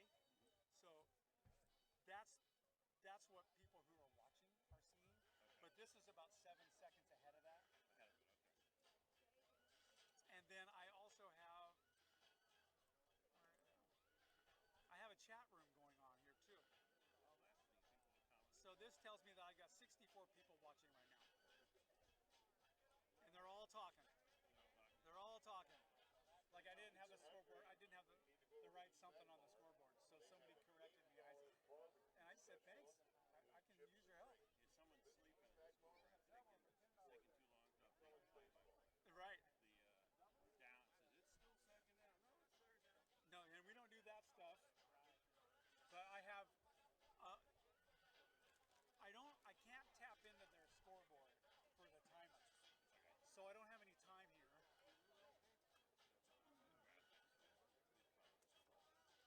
You know, and you can do anything. Like here's our sponsor list here.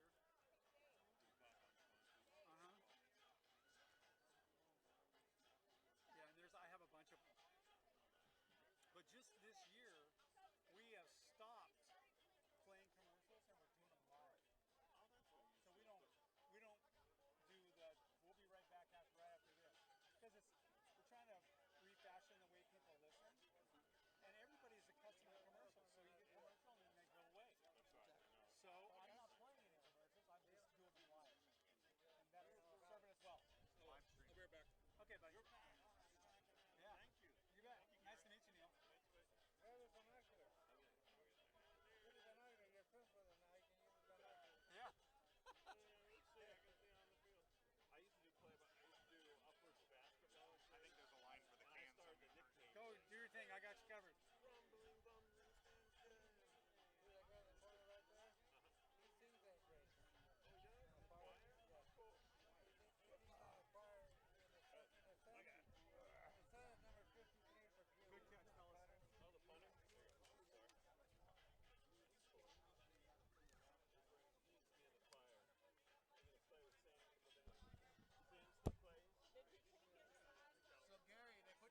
That's okay. I'm putting it back though. I don't know. I'm gonna make it a little bigger. I'm gonna make it my daughter said it didn't hurt that much. I'm gonna make it bigger and I'm gonna make it better. I'm putting it back and I'm taking it well. Well, the house directly across. I really don't know what I did to fix that. One of the floor behind me, they moved in. Floor that way, they moved in almost a month ago. Yeah, friend Steve Smith, when he builds houses, he's moving us. It could have been a glitch with those new programs. That contractor built. Because the last time they did an update, that's why we had all our stuff earlier in the season. There's another shooting in California. Where at?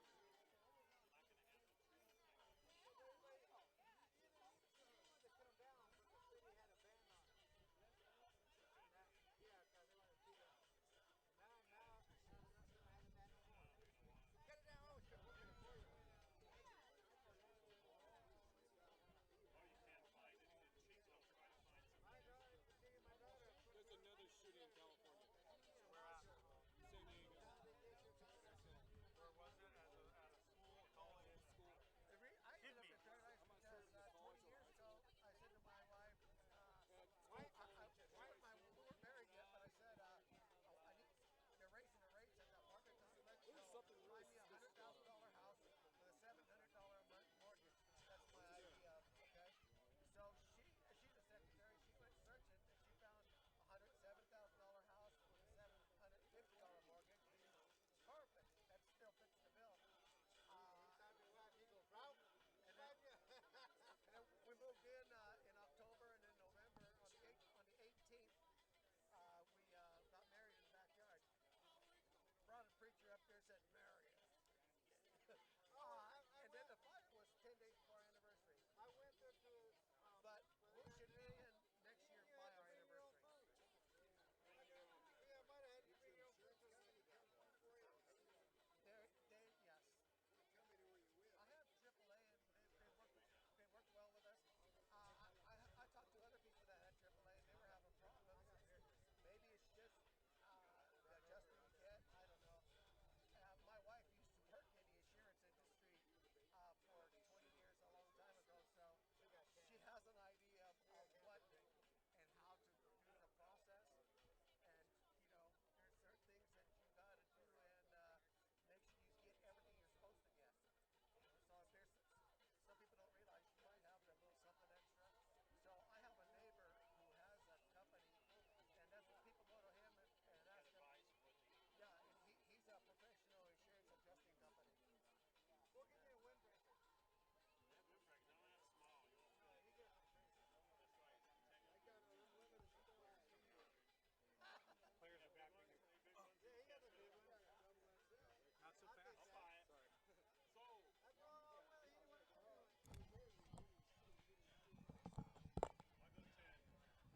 We'll start talking when there's 1 minute left. How about that? Now that it works. I give you 11 plus a crab. He was like, I don't know. He was going to all his spots. I've been doing everything. North State Salmon. I forgot his full name. Louie knows him. Louie went with two friends. You know, kids nowadays, half the people are they don't hear. Can't tell them about Riggles,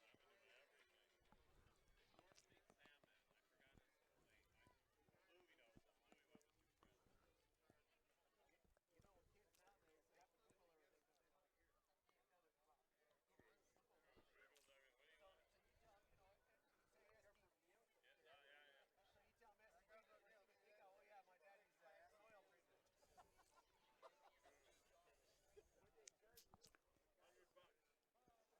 Ah, They gave us the whole day. You should 30 seconds. I need everybody to clear the field, please.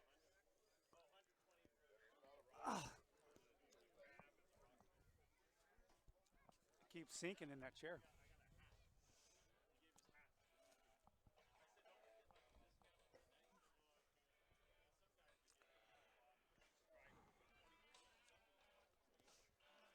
I'm going to move this over into the shade a little.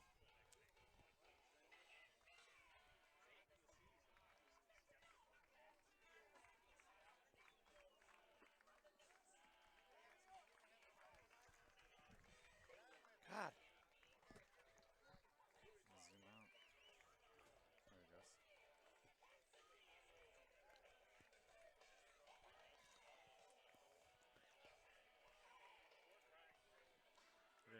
pretty quick. We're going to go live in about 30 seconds. No, we're going to put you guys on. Yeah. We still got music, unfortunately. I know. Whoever's running the sound here likes AC/DC. Yeah, they sure do. Kyle. Yeah. Good to meet you.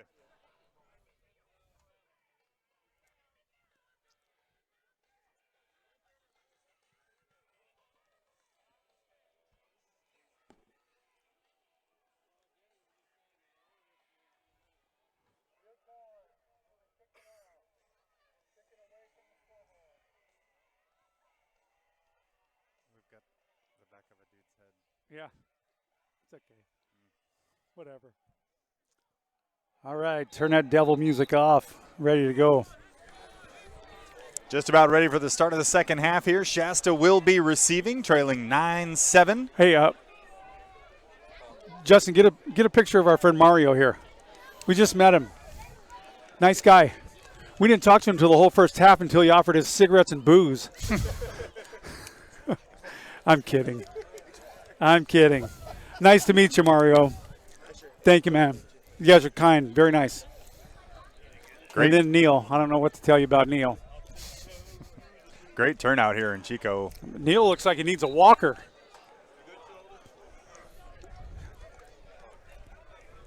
Okay, back to your thing. Sometimes it's nice to involve.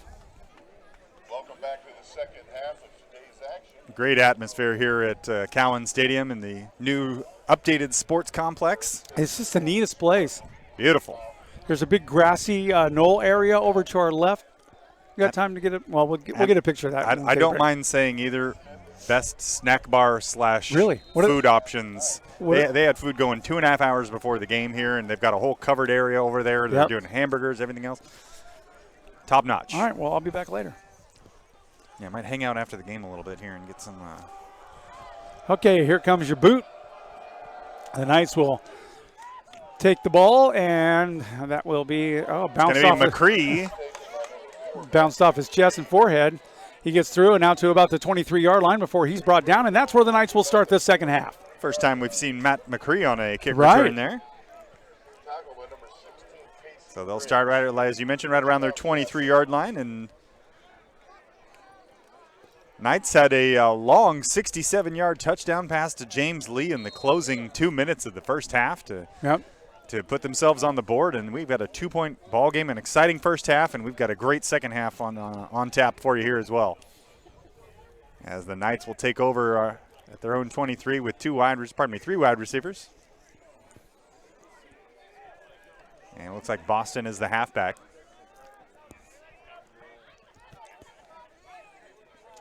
Butte showing blitz, and they will come with pressure, and they will stuff him for the run. Run him over. He'll lose about 4 yards on that play. Lost there, another quarterback there by Finau. They pretty much had him down before he even had the ball, control the ball. Good defense. No gap whatsoever. Loss of about 2, 2nd and 12 now. A lot of size in the middle of that defensive line. Adonis Williams, number 98, in on the tackle as well. I got to fix my scoreboard real quick. 2nd and 12 from the 21 now.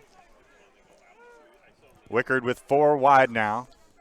Lee and Marks on the outside. Petit and Morris in the slot with Boston as the halfback next to Wickard.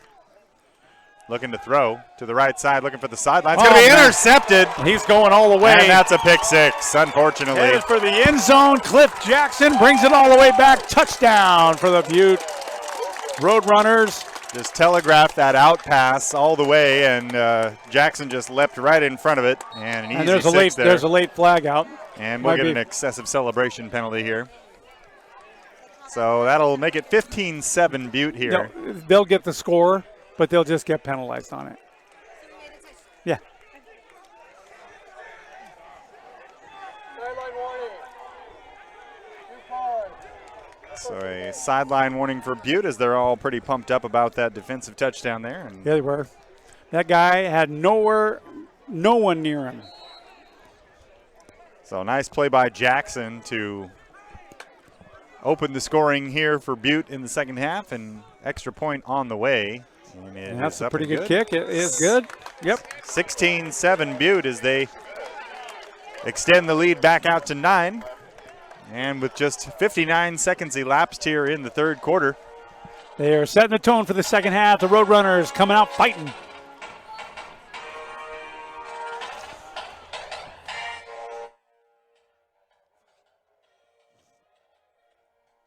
Jesus, come on, Hoke. Come on, Hoke. Don't throw that frickin' pass. Dude, it was just a. It's like Nothing on it, man. here.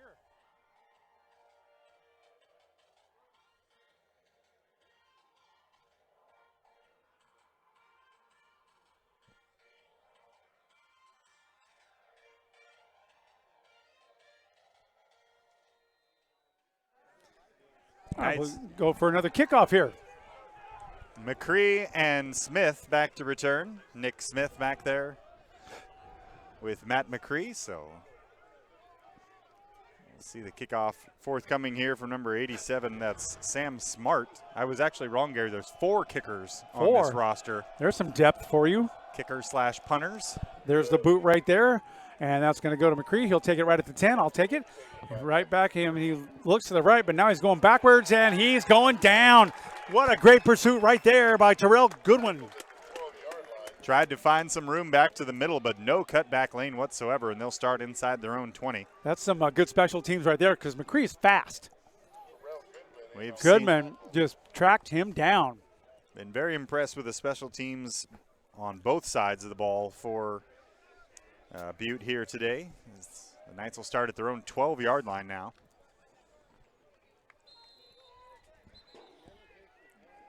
They'll come out with 2 wide receivers, a tight end, and a fullback as McCall and Ellis are in to block. Boston, your halfback. Wickard in the gun. Boston hasn't been able to get too much traction yet so far today. And Vinny Smith had one shot at it. Petit and Lee split out to the left. Wickard hands to Boston, looking to the middle. Cuts it back, now makes one man miss. Comes back to the middle. And a lot of shiftiness for about a yard. Dude, it looked like he was in a cakewalk there for a second. Tried to change directions a couple times, and it'll be second and about 8. Give him 2 yards on the carry.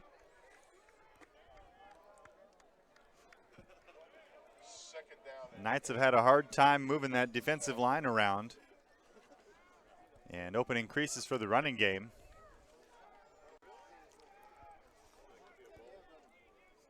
They'll bring in 2 extra wideouts now and get a little faster. Morris, Lee, Marks, and Petit with Boston as your halfback. And Butte showing 4 rushers here, not showing pressure. My wife was just commenting on your announcing. She likes listening to you. She likes listening to you better than she likes listening to me. Well, she has to listen to you all the time, Gary. That's right. Good pass is complete there to Petit on 2nd down and 8, and he's close to a first down on the left side. Nice pitch and catch there from Wickard. And they'll have him about a yard short, 3rd and a yard now. 7-yard gain, only 3rd down and about 2 yards. If I'm not mistaken, first catch of the day for Kentrell Petit there. Well, good. He was due for something. 3rd and 1 here. Boston, the halfback, with 4 wide receivers again. I'm thinking Boston will get this. Showing blitz is Butte as they're all up on the line. No, he's and going here to they go to come. the air. They're going to throw. Wickard has time, and it's overthrown. Just missed Marks, and there's a penalty flag. It looks like it's going to be a penalty on Trevor Owens, number 4, the defensive back, Pleasant Valley graduate. Nice to see Marks back in the lineup today. He's been out for 2 games. Hamstring. Pretty good route runner is Marks. Had a nice touchdown pass catch a few games ago. And we'll see what the penalty is here as Marks went down before the ball got there, and it looked like he might have been tripped up or had some contact. And it will be on Owens. Good call. So an automatic first down for the Knights, and that'll keep the chains moving here with just over 12 minutes to go in the 3rd.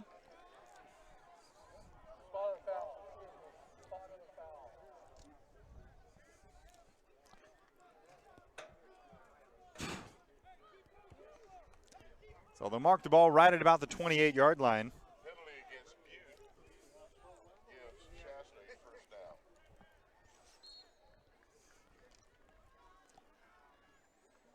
Slight breeze blowing west to east here, but otherwise a perfect day for football.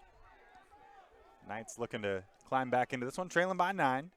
3 wideouts for Wickard. And Vinny Smith, the halfback. Lee in motion. Oh. They're going to hand to Smith. He's Almost gonna a bad look up the snap. middle and get about a yard and then be pushed back. Got stuffed. Second and about 9, following the short gain by Vinny Smith. You know, we watched Vinny play in high school a couple of years ago, and you couldn't stop him. This is a different game. Part of that Shasta juggernaut a few years back. A lot of fun to watch. Going fast. There's only 50 left. If I'm not mistaken, I think they averaged over 40 points a game that year, didn't they? Something like that. Couple years I ago. don't remember the exact. But Vinny's going to come around. He'll come into his own.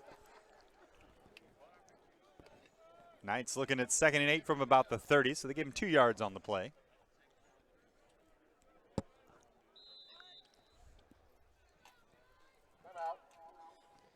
And we've got an early timeout for Shasta here with 11 minutes and 20 seconds left in the third, so perhaps some miscommunication or difficulty getting the play in there, and they'll take their first timeout.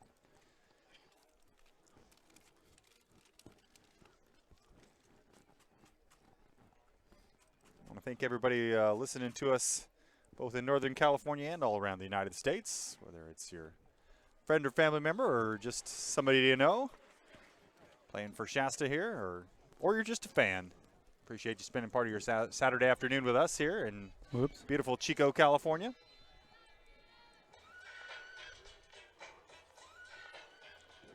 Whoops. And we'll kill the music here for copyright purposes.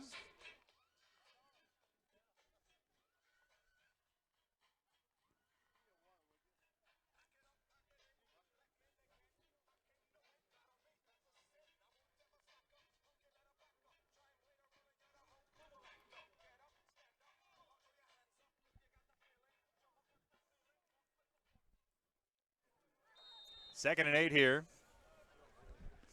for Shasta from the 30-yard line. They'll go 3 wide with a tight end. Wickard changing the play now. Looking to throw. Deep over the left side. He's got Marks. And it's a just overthrow. Just over his fingertips. What a great effort by Marks. Marks had a step on Trevor Owens, but it was just overthrown. And the Knights just miss a big play there. It'll be 3rd and 8 now.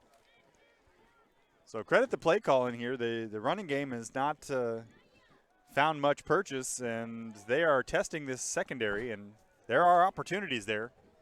Had the long touchdown to Lee at the end of the first half, and very nearly another one there to Marks. And on 3rd and 8, let's see what they want to draw up as Josiah Gable checks in. Thinking it's about time they mix it up. They've been running the same stuff all day long, and not much of it is working. Gable in the slot along with Morris. I think we're going to see that end around with James Lee here before too long. Petit and Lee split out wide on either side with Boston as the halfback. Wickard going to throw. Pressure coming over the left side's caught by Gable. First down and out of bounds. Nice job there. Good route combination had Gable open in the flat on the out route. And he's able to turn it upfield and get out of bounds. Past the 40-yard line will be first down Knights.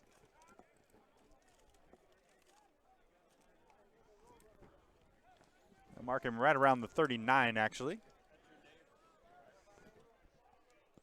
And the Knights getting up to the line with more than 25 seconds left on the play clock, going in a semi-hurry up here. Well, you got to use all the time that you can, or save all the time that you can in the condition you're in right now. You're down 16-7. Wickard with 4 wide, going to throw it. Lee catches it in the flat, shakes a tackler. Now he's headed down the sideline, cuts upfield, and he's down at about the 47-yard line. Nice job by Lee there to get about 7 yards where there was maybe 1 or 2 after the catch. Right. There'll be about 3 yards shy, and good effort right there by James Lee. He is shifty, I'll tell you what. A lot of good straight line speed as well, but he'll make you miss. Second down and 2 for Shasta. Officially listed at 5'9", 155 is James. And a second and short now, 2nd and 2.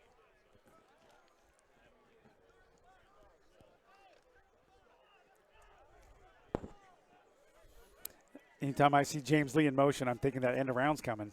Number 48, Shane Mitchell, the defensive lineman, checks in at tight end now, as they've got a very big line, only one wide receiver. And Virgil Ellis, the fullback. They're going to give it to McCree. No. Play action, looking deep for Lee, but he's not there, and he throws it over the middle. Beautiful catch. That was awesome. Josiah Gable, number 80, with a catch, pulling it down out of the sky with a man draped all over him. First down, Shasta.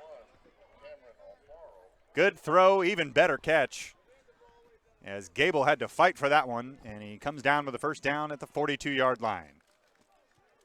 Second catch on this drive for Gable.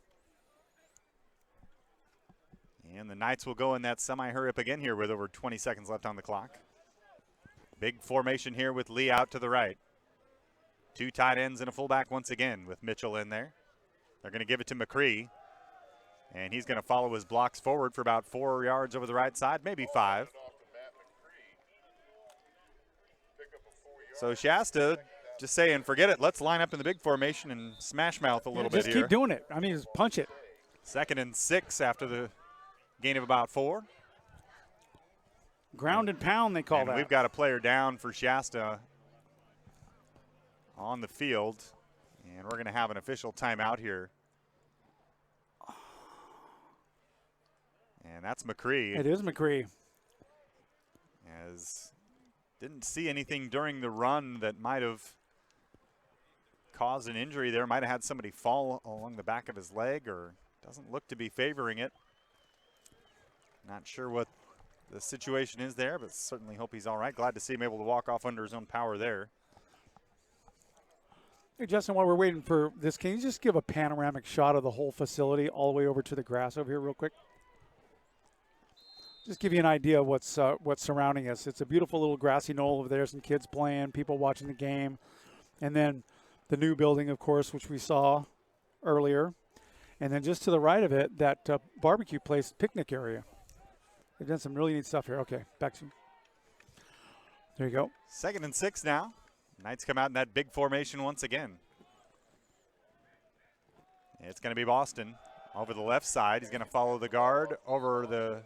He's getting what he can. There's just no room to get through that hole. About 3 yards in a cloud of dust there, down to about the 35. See where they want to spot that one, but now Gable and Ellis check out for Petit and Morris, so we'll get a couple more wideouts in the game on the field there. So we tick on down towards 8 minutes to go here in the third of a 9-point ball game. Shasta looking to make this a one-score game once again. They'll go 3 to the right with McCall, the tight end, on the left side of the line. Boston behind Wickard. 3rd and 3. Boston would like to cut through some of this, but it's got to have some blocking on the inside line.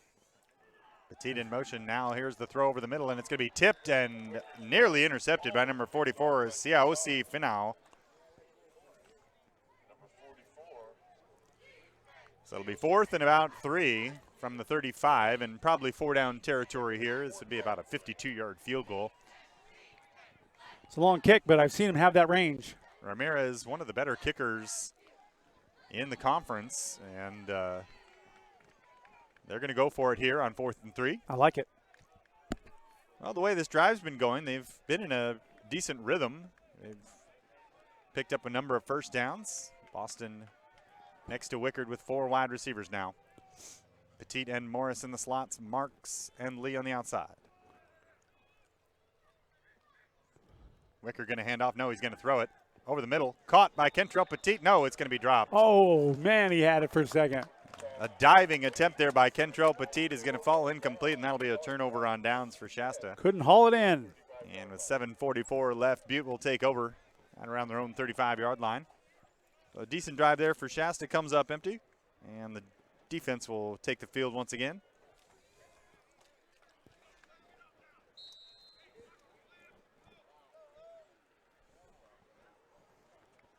So this Shasta defense again will try to hold Butte in check. They've held them to just 7 points on offense today. Shasta giving up less than 18 points a game on the season. Lindquist back to throw. He's going to throw over the middle. It's going to be caught wide open, first on the down. right side by by Glenn. Tariq Glenn, another catch there, and it's a first down. as he's pushed out of bounds near midfield. The 1st and 10 from the 48. You can see on the outside they're giving Glenn a lot of room. Can't do that. As they're not wanting him to get behind him, but he's caught a number of balls in front of coverage today. And 1st and 10 from the Shasta 48. Here come the Roadrunners. Power formation. They're going to hand off to McMahon. He's looking for room on the right side. Cuts it back upfield, and he's going to be pushing for about a 7-yard gain, but a flag on the field. They didn't just throw the flag. They threw it like a dart right at a guy. Looks like a couple of them on the field there, so a consensus forming here among the officials. Holding. Offense, number 74. 10 yards from the previous spot. First down. So that'll back the Roadrunners up 10 yards. Back to their own 42. It'll be 1st and 20 now. A little over halfway through the 3rd quarter here. A defensive struggle here on the final game of the year. Our lone scoring in the 2nd half, an interception return by Butte. 1st and 10 now from their own 42. Another power formation with only one wideout. Lindquist under center. Going to hand off. They're going to give it to McMahon. He's going to try and cut it back to the middle, and he's going to be wrapped up maybe a yard at the most, and we've got a flag at the end of the play. That might be a face mask. On the tackle, guess who? Darrell Webb lost his helmet on that deal. Webb has been all over the field today, especially in the run game, and had that big hit earlier on Cooley. The referee will give you the call here in a second. Personal foul. Face mask. Yep. Offense. Number 3. Oh, they're going to call the rare offensive face masking. You do not see that call very often. First down. So rather than 1st and 20, it's going to be 1st and 35, if I'm not mistaken. As they get McMahon on the offensive face masking. So the Knights with a good opportunity here, as it's going to be 1st and forever. The ball is all the way back at the 27-yard line. They need to get to the Shasta 38 for a 1st down. So 1st and 35. It's like going to paradise from here. First time over center that I've seen all day. And they looked like they got big Richard Budd on offsides perhaps there. Yep. Got a little anxious. Got started a little early. Run off the left side was for a short gain, but it'll Offside. Defense. knock it down to 1st and 30. 5 yards. Repeat first down. So they'll get 5 of them back the easy way.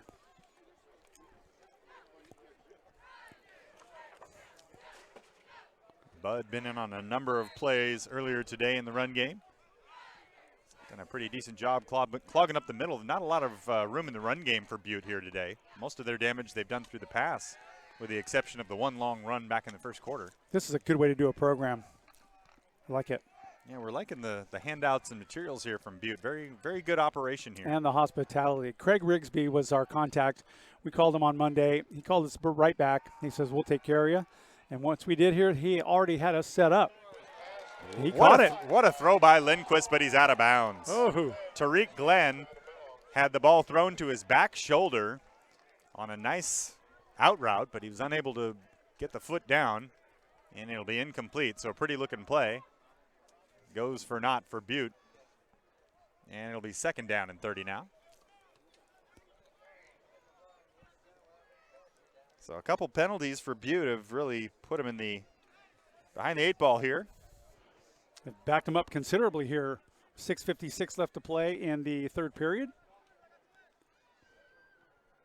And they'll spread him out a little bit here with 3 wide receivers now.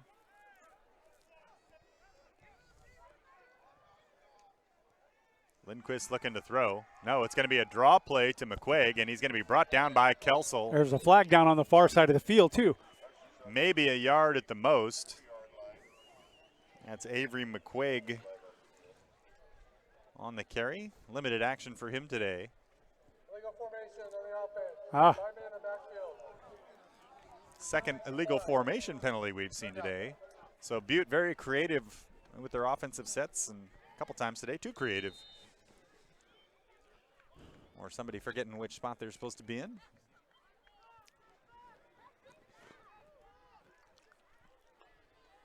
Just about 6.5 left here in the third, and it'll be 3rd and 30 from their own 32-yard line. Knights in a 2-deep safety look as Hafner and Merkel are dropped back.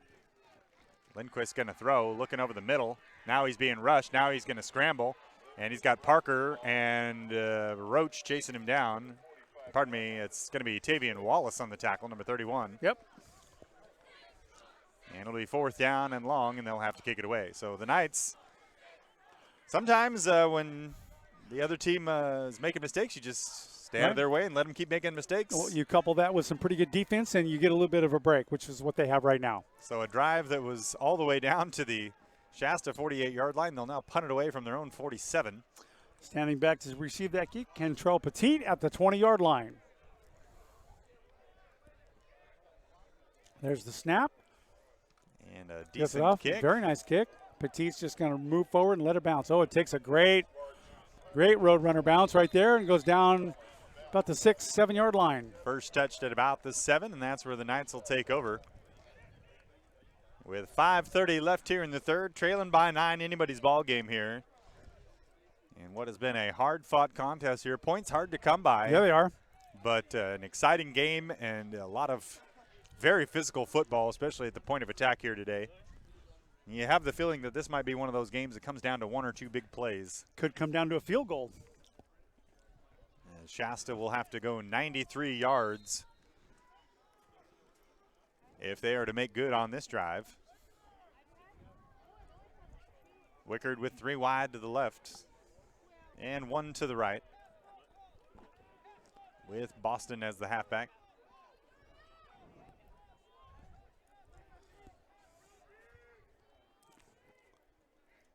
From the gun, hands off. Boston looking to the right side. He's going to be brought down for immediately.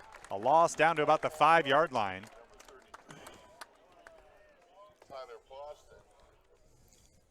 I'll say he lost about a yard, back to about the 6, 2nd and 11 now. Tough. Just been tough sledding for the run game for Shasta today.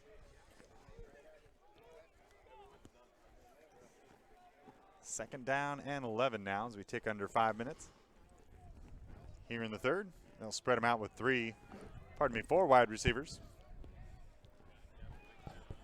And Vinny Smith now at halfback next to Wickard. You can always tell Vinny he's got that low crouch.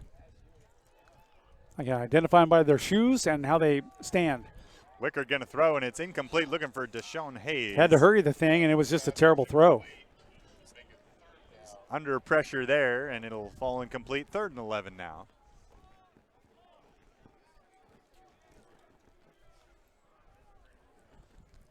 Substitutions in for the Knights on 3rd down here.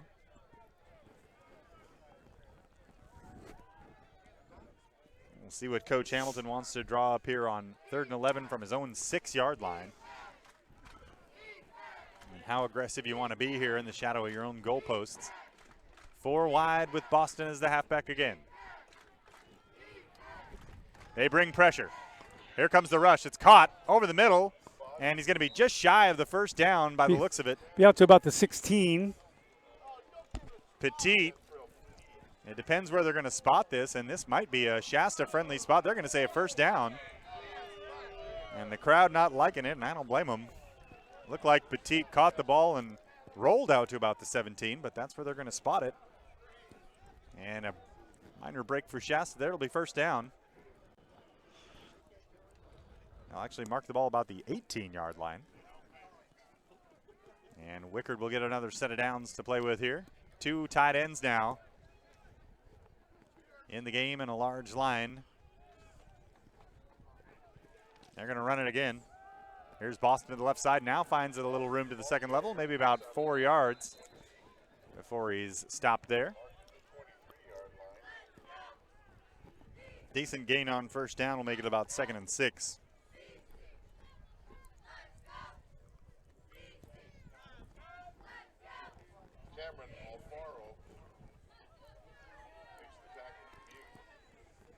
Ball at the 23 now on second down. Sierra College is over College of the Siskiyous 28-2 right now. Thank Michael Summers for relaying that message. College of the Siskiyous losing a thriller last week to Feather River, 45-42. Yeah, a lot of scoring in that game. A couple teams both looking for their first win in that one last week. Wickard rolls out to the left under pressure. Now he's got to get rid of it, and he's got nowhere to go. He's going to throw it out of bounds. Good call. Good job there just to get rid of it and not take the loss, and it'll be 3rd and about 6. Was looking for Petit on the left side, but just had nowhere to go with it. Clock stops with 2:56 here in the 3rd. So say this for the Knights, they're at least keeping the defense off the field here a lot in the 3rd quarter. Defense spent a lot of time on the field in the first half. And their one score was on a lightning strike 67-yard touchdown to James Lee. That was a beautiful play. So every play that they keep the defense off the field bodes well for the 4th quarter. But it's time to score some points. Somebody take a timeout. What's going on out there? Not sure if we did or not. Did not see a signal on that. I didn't either. Play clock is at 0, so there is no play clock, so we'll assume it is a timeout. Didn't hear a whistle or a notification of any kind, but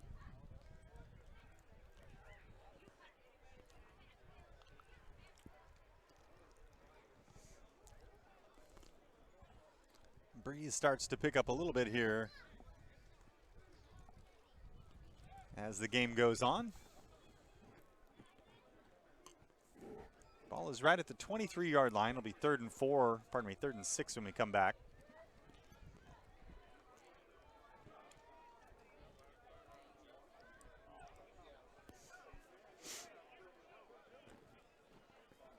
For Wickard on the day, 1 touchdown and 1 interception. And for the defense on the day, 2 blocked punts and 1 forced fumble and a fumble recovery. Fumble recovery by Detrius Kelsel back in the first half. That stopped a Butte scoring drive inside the red zone. And a Shasta player down all the way on the other side. And we're going to have Casey Briggs come in as that's Hokalani Wickard. Yeah, it is. Who was in concussion protocol earlier this season prior to the bye week. And then, so we're going to see Casey Briggs here for the first time today. 6'2", 210-pound freshman, number 16, will check in on 3rd and 6. As Wickard being attended to on the sideline by several members of the coaching staff. Big 3rd down coming up here for Shasta as Briggs in the gun is going to hand off. And it's Boston, and he is not going to get it. Stopped for no gain, maybe a yard at the most. They just can't find the running game today. Just can't find it. And it'll be 4th down here. You know, that's a testament to the defense by the Roadrunners. A lot of size for Butte up front and good speed at the 2nd level. They have not allowed a lot of creases here for any of the running backs for Shasta. And no gain on that last one. Will be 4th and 6 now. And Sanchez will come in to kick it away. Back to return is number 80. Once again, Cooper Jones had a couple nice returns on the day so far. He's had a couple of good opportunities to make things happen. I'll take that if you don't mind. Cooper Jones stands at his 31-yard line. Good snap. Punt is end over end. And he'll take it at the 37, and it goes right up the middle. Look at that hole. He's got one guy to beat, and they get him from behind. And you hate to see a good return like that, but I just saw one of my favorite things that you ever see in football, and that's the punter making the tackle. How about it? Sanchez stops the touchdown. Peyton Harrell, number 77, was also there to slow him down. But for Shasta, they will have Butte take the ball over at the 20-yard line of Shasta. 1st and 10 after a great return. And another short field here for the Roadrunners. Seems like they've been on Shasta's side of the field all day long. Most of it, yeah.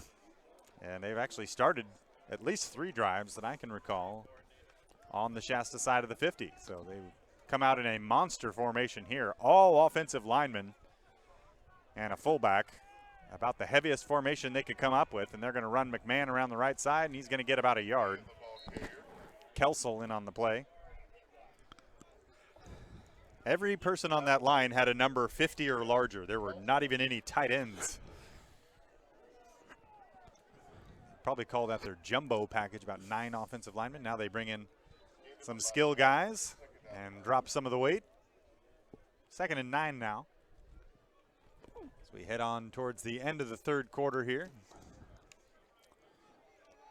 Butte trying to play keep away here and maybe add to this lead. They'll spread them out with 3 wide receivers to the left now. McMahon, the halfback. Lindquist going to throw it to him on a swing pass, and he's going to be tackled after shaking a tackle, but Lyons is going to bring him down around the 10. Got hit hard first initially for Garrison Roach, but well, he just bounced off him. Close to a first down. They'll say he was out of bounds around the 12, so 3rd and 2 here. 55 seconds left to play in the 3rd. 16-7, Roadrunners lead. And if they want to, they can basically run one running play and end the 3rd quarter. They come out in that jumbo formation again. Lindquist hands to McMahon, looking to the right, and he's going to be stuffed up. Peyton Harrell was the first to slow him down, but a number of Knights get in the way, and it's going to be a no gain. 4th and a long 2. And we'll see if they want to kick it away, but regardless, that's going to be the end of the 3rd quarter here, as Butte is not inclined to run another play. Nope, just run it down. They'll switch ends, and we'll go one more round. So the 3rd quarter goes to Butte as they score 7 points. Shasta does not score in the 3rd quarter, and it's 16-7 after a 9-7 halftime deficit. Knights defense has been a bend don't break unit today. They've given up some yards, they've given up some plays, but the points just have not added up for Butte in the way that we've seen them do all year long. For Butte, a game under 30 points is unusual. We're going to step away for musical reasons now.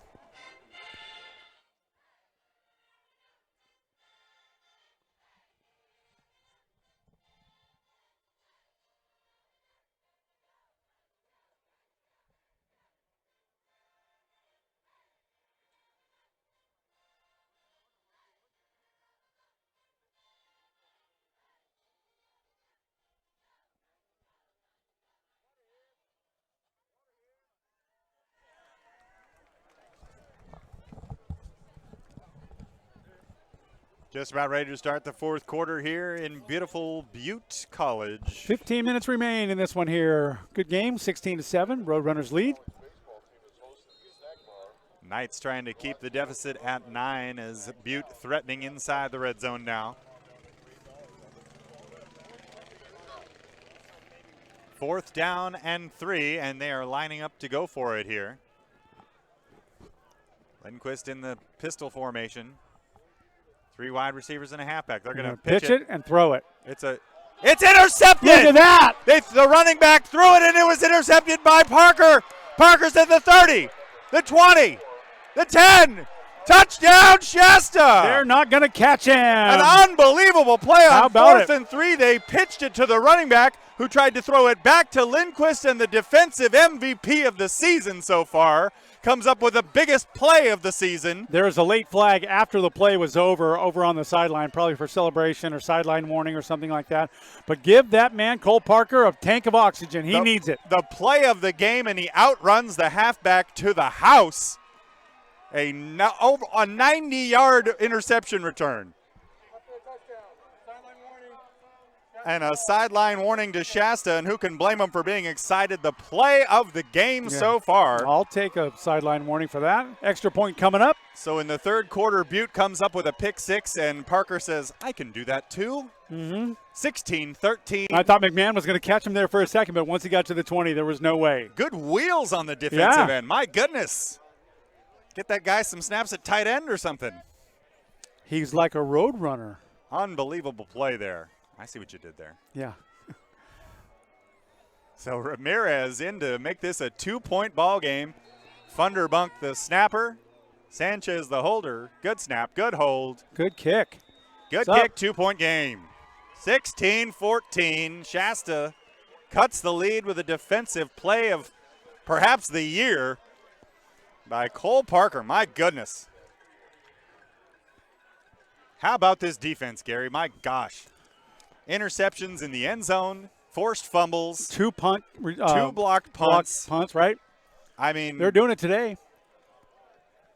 You know, sometimes everything has to coagulate together perfectly. The running game's not been there today, but their special teams, their defense, and Cole Parker. man, this is why you just keep chopping wood.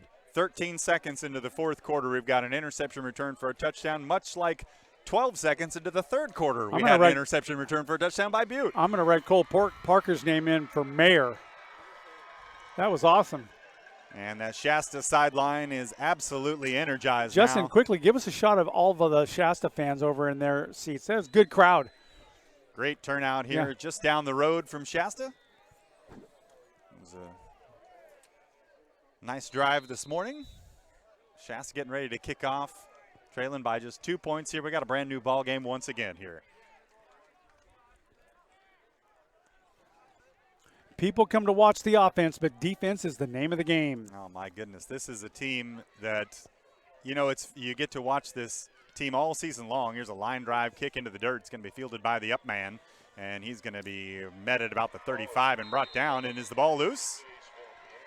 No, he's just going to be brought down about the 35. No, it was just a good hit. Just the crowd's just pumped up over there. Yeah. I wasn't sure if they knocked the ball loose or not, but Shasta certainly with the momentum here now with 14:40 left in the game, and Butte will take over at their own 36-yard line. So this offensive juggernaut of the Roadrunners has been held in check today, 16-14. And Lundquist brings his crew out on the field. And on the stat sheet, the yardage numbers won't be too bad for Butte, but they're certainly got to be disappointed with the 16 here in the fourth quarter. They come out in the big formation again, only one wide receiver. That's Glenn on the outside. They're going to run the ball. That's McQuaig, their big halfback, and he's going to rumble forward for about 4.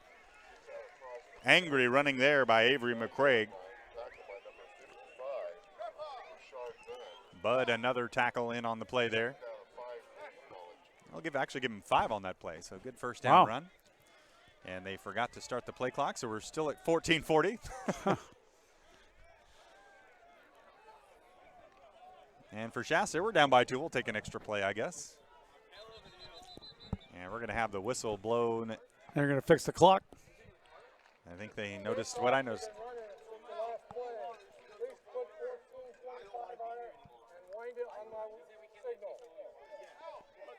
So the referee noticed the same thing I did.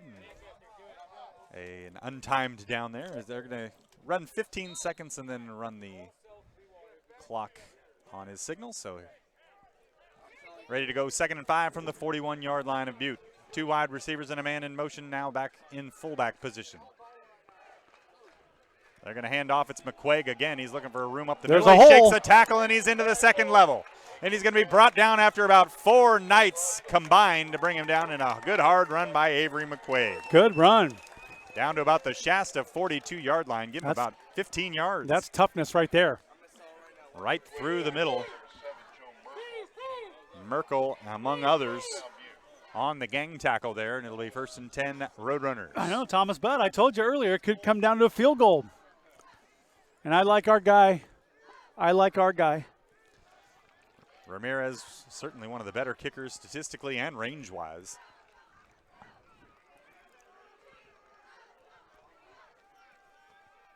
Lindquist in the pistol formation with 2 backs.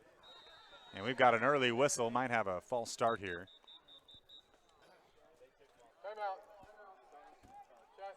No, Shasta took a timeout. Shasta taking a timeout. So their second timeout already in the half. So with 13:33 left, they'll have just one for the remainder of the game. Trailing by 2 here. Is Butte looking to add to this lead from the Shasta 42-yard line, pardon me. Our partner this year, the United States Army, they're celebrating their 244th birthday this year. Pretty great milestone. Gurney Purnell, he's captain. You can get a hold of him in the recruiting office at 530-490-1494. 503, sorry. The U.S. Army. Gotta love it. Sorry, I gotta go sound.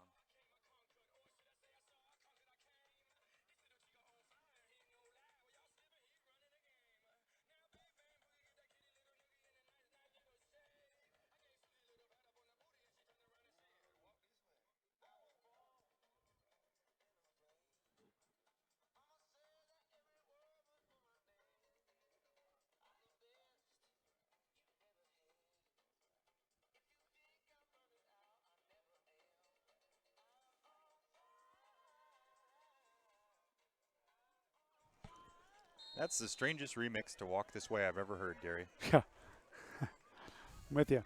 Here we go. 13.5 left in the fourth. 1st and 10. Butte going to hand off. It's McQuaig again. And he's going to be brought down after about a 3 or 4 yard gain. Good hard run there by Avery McQuaig. Trying to use him like a hammer here in the fourth quarter on this defense. Give him about 3 yards on the play. 2nd and 7. All 3 timeouts left for Butte. Shasta is down to their last timeout after using one just moments ago.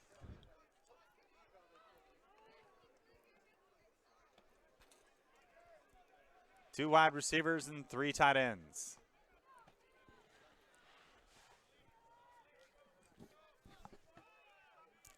It's going to be McQuaig again up the middle. Oh, and he's boy, going he's to get got a into big the second hole. level. He's got all the room in front of him for a touchdown. There's a McQuaig over the left side found a hole and just kept on going. And that's going to be a touchdown for Butte. 36-yard touchdown run for Avery McQuaig, and it's 22-14 Butte. could have driven a truck through that hole. It was huge.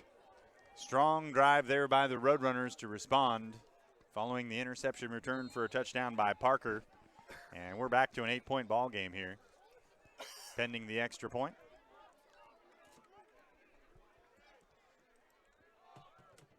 Magnus Waddles in for the extra point, and it's good. 23-14 Roadrunners. 12 minutes and 43 seconds left to go in this football game. Amelia? And we'll step away for musical reasons here. Or not.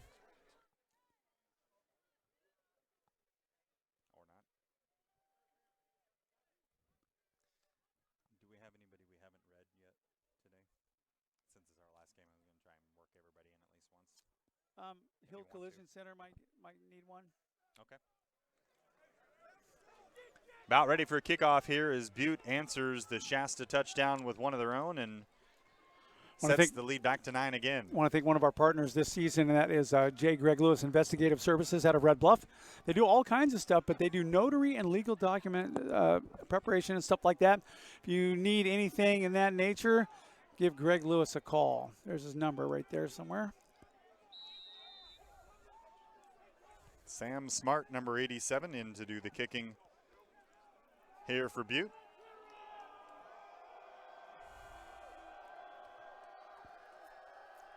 Smith and McCree back to return, and it looks like it's going to be Smith and Hayes, and it's going to be Smith.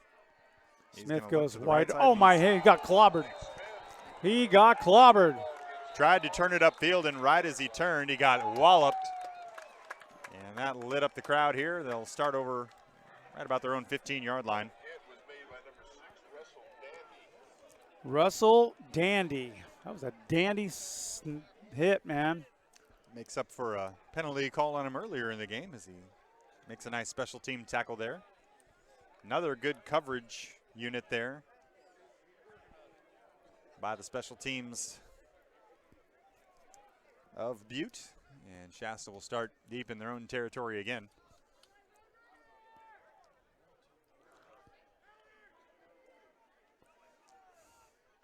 Does Shasta have another long touchdown in them? trailing by 9 here. The receiving team. Let's decline. Result of the play. Start right at about their own 17-yard line.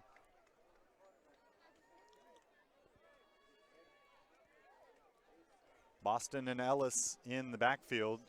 Casey Briggs still at quarterback. So we may have seen the last of Hokalani Wickard,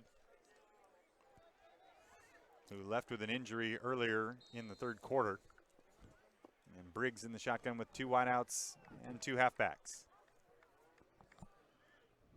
Ooh, bad snap. Went through the quarterback's hands and right into the runners. What? Fortuitous bounce there as it ends up in the hands of Boston. You won't see that in anybody's playbook. The tip pitch to the running back ends up losing about 2 yards as he tries to get around the corner, but 2nd and 12 now. About 12 minutes to go here in the fourth, and Shasta trailing by 9. Briggs looking to lead a comeback here. He's got 4 wide receivers, or rather 3, and Gable, the tight end. Talk about some pressure being thrown into this situation. Final game of the regular season here. Briggs in the gun. Looking to throw. Quick pass to the left side. That's Gable, and he's going to be met immediately and might have lost a yard. So the swing pass finds absolutely no room whatsoever, and it'll be 3rd and long now.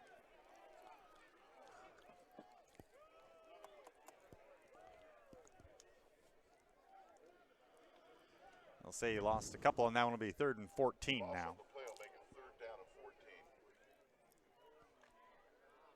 It's a long way to go. 11:18 left to play. They'll need to get out to about the 26-yard line for a first down. Briggs with 3 wide, and Ellis behind him, along with Boston. Seems to be some confusion right there. Ellis will take that snap now. Another goofy snap. Briggs going deep over the middle. He's got Lee. And it's, very nearly caught. And the ball was swiped away by number 6, Russell Dandy. Nice play there to recover after being beaten. And knocked the ball away before Lee could secure it. And it'll be 4th down. Lee had a step on him. He was behind him, and a pretty good throw there by Casey Briggs. Just a nice job by Dandy to swipe his hand through there and make it impossible. And with 10:54 left, the Knights will punt it away, and it'll be up to this defense again to come up with a big play, as they've done so many times today already, to keep the Knights in this one. Defense and special teams have been the star of the show today for the Knights. They're down 23-14, 10:53 left to play. Sanchez to punt. Good snap. Great kick. Kick's going to be fielded about the 40-yard line of Butte. And that's going to be a speedster. And we've got Cooper a flag. Jones. It's probably going to be a block in the back here. Well back before midfield, so this one's coming back. And the crowd does not like it. Well, there was an audible groan when the flag was thrown, and now they're booing, but a very obvious block in the back.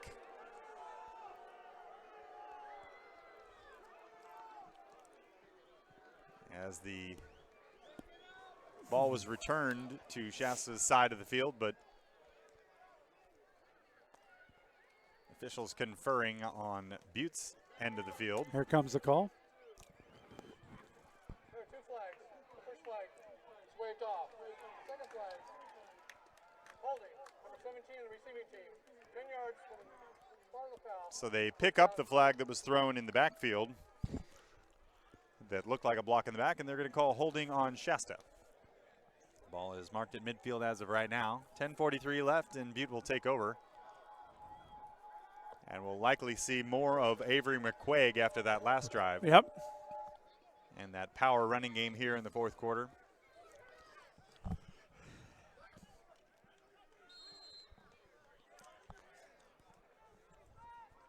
Here comes the Roadrunner offense. 1st and 10 right at midfield from the left hash mark. McMahon, the halfback behind there, after McQuaig was in there the majority of the last drive. And we've got a whistle here. Timeout.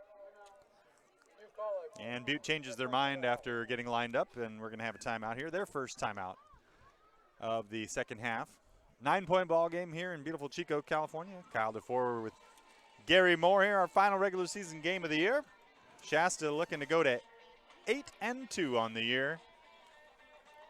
And Butte looking to go to 7-3. This game is for second place in the conference.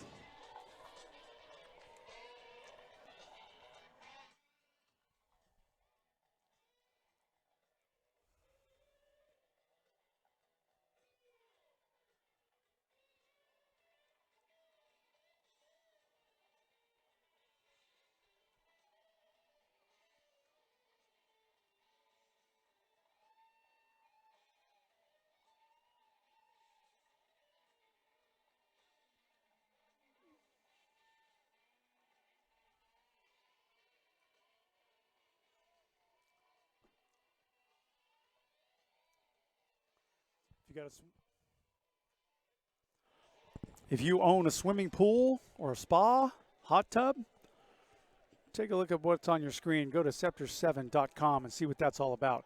That will eliminate your chemicals in your pool for real. Butte going to throw on first down. Under pressure is Lindquist. That ball is going to be Almost underthrown, but still almost caught. Well underthrown as he was under pressure there. And Lemon and Glenn were out there. And Glenn almost came back to that one and made the catch.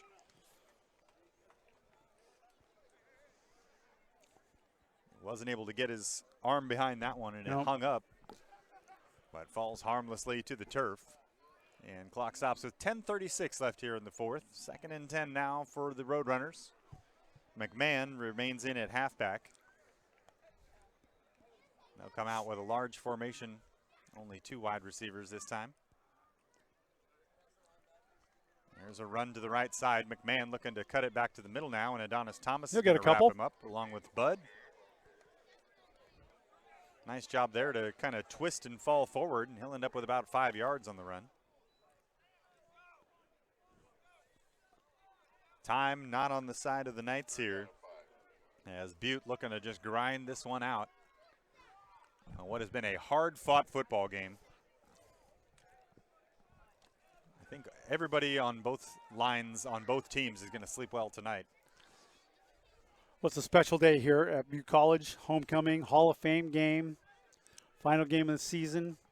First game of the season they've been able to play at this stadium since they've done all the renovations. Yeah, and it's nice for us to be able to do it right up the middle. McMahon going to be able to bounce off a tackle there, and a very late flag. Yeah, big time late. Yeah. Webb with the tackle. Thank you. So Butte has been able to move the ball regularly, but they've shot themselves in the foot with some penalties and slowed down some drives. That flag was right at the end of the play, so could be any number of things. A lot of flags this half. Does seem like noticeably more than the first half. That's true. Oh, yeah. This Knights defense looking to get off the field. Trailing by 9. Personal foul. 34 on the defense. Uh-oh. Well, that'll go against Garrison Roach. Wasn't sure what the offense was there, but must have been something either late or excessive. And that'll be a boon to the Roadrunners here, as they'll be well into Shasta territory down to the 23-yard line now. Even if you can just hold them to a field goal here, you still make it a two-score game. Sure. Which it is right now. 9:25 on the clock left in the game. All you're trying to do is keep them out of the end zone here. And preserve as much time as Patricia was you a can. personal foul on Garrison Roach. And here's going to be a run up the middle, and not a whole lot there. A lot of moving parts on that play, but Torin Calhoun-Ray comes out without a helmet. Give him about 2 yards on the run, 2nd and 8.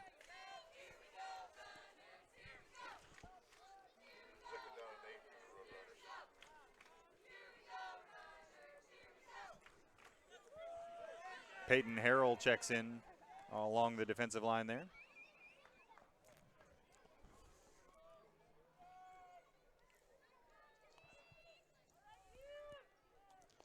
Roadrunners come out in a big formation with 2 tight ends and a fullback. Glenn, the only wide receiver, split out to the left. They're going to run it to the right side, and Boom. McMahon is going to be swallowed up. First hit on the play was from Bud, and Kelsel finished him off. Good penetration there, and they're going to be 3rd and 11. Bud and Kelsall, that's like playing good cop, bad cop. You let him through, and I'll hit him. 4-yard loss on the play. Right into the teeth of that Shasta defense. Only 3rd and 12. Under 8 minutes now as time taken away. And what would likely be a passing down from the 25. I think you run it here and kick the field goal, but we'll see how aggressive they want to be. Lundquist has got lots of weapons. He can run, he can pass, he can scramble, and there's the run, right-hand side. McMahon on a pitch. He's got the first down, and he's out of bounds. Or near the first down, anyway. Got a nice block there from a pulling guard. And that will be a first down. So on 3rd and 12, they pick it up with the run. And a big 3rd down pickup there for the Roadrunners. Clock continues to roll here. It'll be about 7 minutes by the time they snap it again.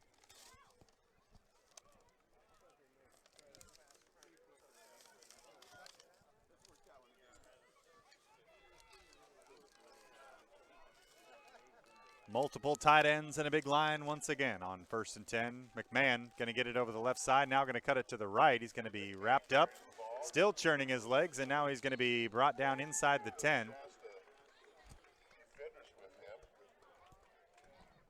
Harrell and Webb in on the play.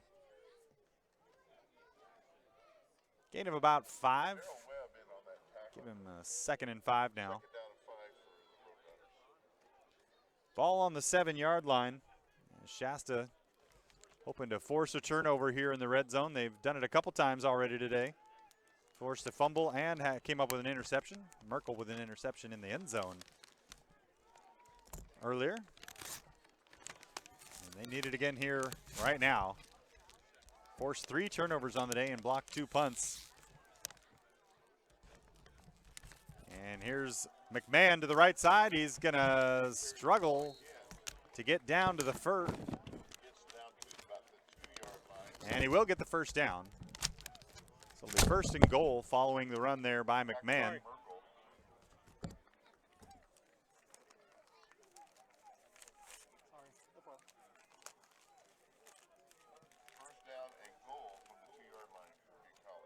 And for Butte, they're going to take all the time off the clock that they possibly can. So we tick on down towards 5.5 here in the 4th.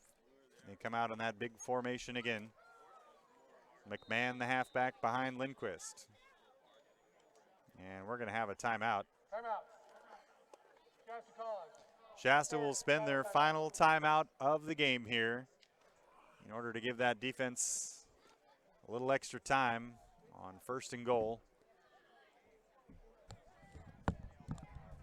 And it'll take a miraculous goal line stand and a great comeback now. You're not kidding. 5:36 left to play, 23-14 Roadrunners.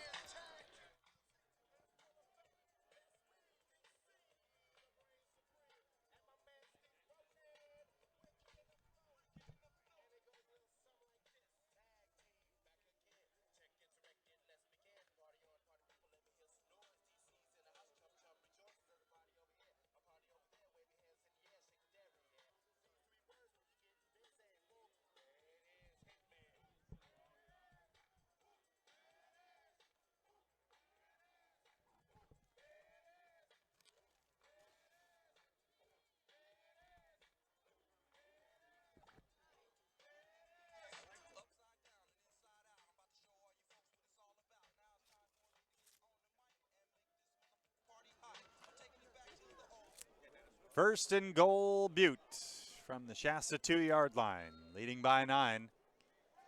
Trying to salt this one away. Here's McMahon. He's going to run it. He's going to slip through a tackle. He's going to shake another tackle and be touchdown in for the touchdown. Game effort there to come up with a 2-yard touchdown, and it's 29-14 Butte. And you got to give a hats off to the Shasta defense today. They gave up the score there, and they're going to end up losing this game.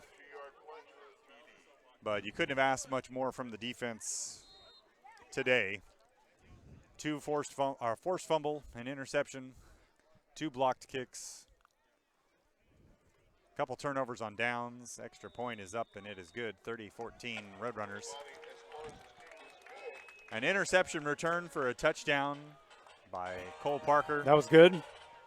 But it's just not going to be enough, unfortunately, as it's now a 16-point ball game.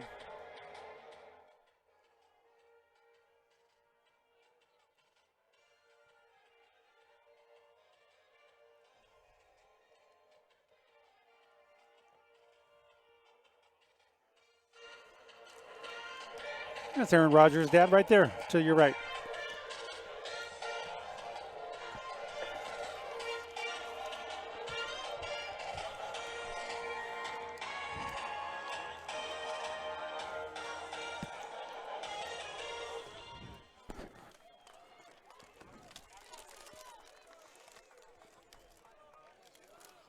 Butte about ready to kick off here. 5.5 left in the fourth quarter.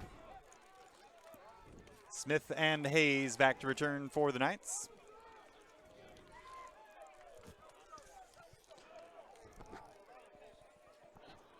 Smart in to do the kickoff for the Roadrunners. They're charged up. It's going to be kind of a little pooch kick right over the middle of it. Hits one guy in the face. It's still loose. The ball's still bouncing around. And Miller, there's a big pile up for it. And Gary, I'm not one who's typically one to Butte got it.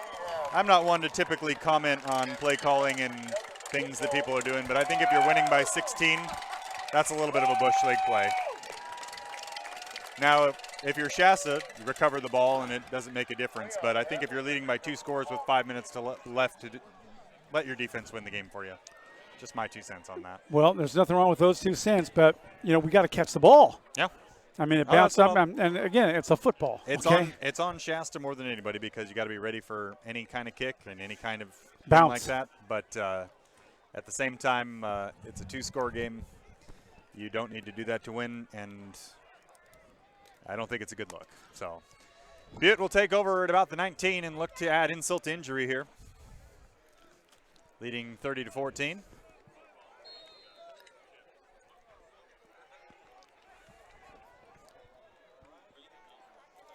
Lindquist remains in the game, and a big formation with 1 wide receiver that we've seen through much of the second half. Here's a pitch to the right side. That's number 13 on the run. And he's going to be brought down after a modest gain. Yep, they're just going to burn that clock up.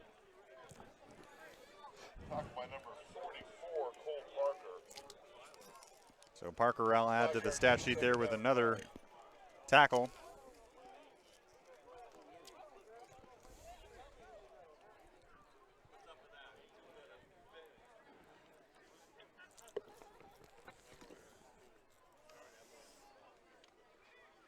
So Shasta will finish the season 7-3 on the year, as will Butte. Shasta will finish 2-3 in conference. Butte will finish 4-1 in conference.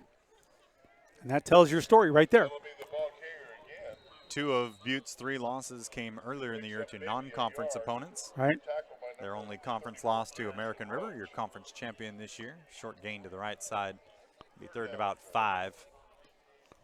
We tick on down towards 4 minutes to play here in the fourth. And hats off to the Shasta defense. They're going to come up on the short end of the stick today. But you couldn't ask much more against a team that's averaging well over 30 points a game and regularly scores 40 or 50. To come up with 3 different turnovers, including 1 for a touchdown. And literally half your points are scored by the defense. It's just been an uphill battle all day, and they're going to run here right up the middle, to the right side, and a short loss that time. Kelsel in on the play.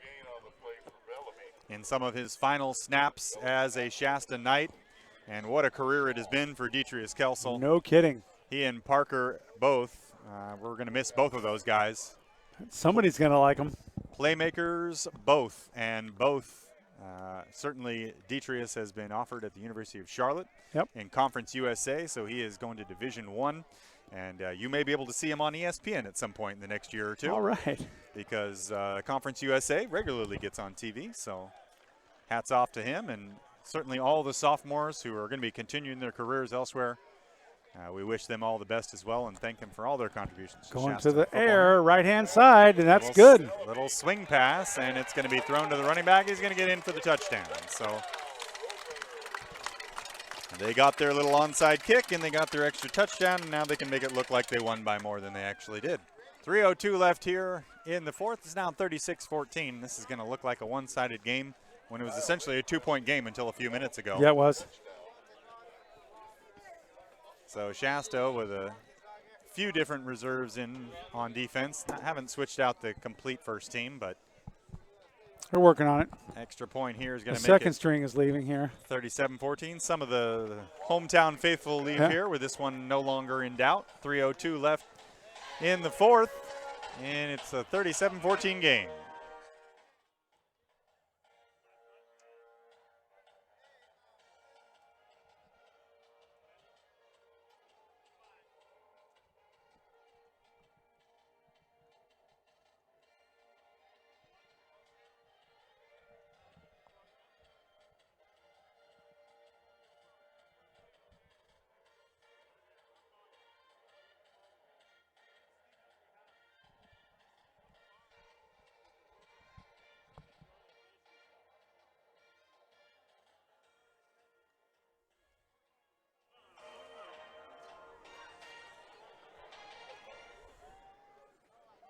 Hayes and Smith back to return one more time here.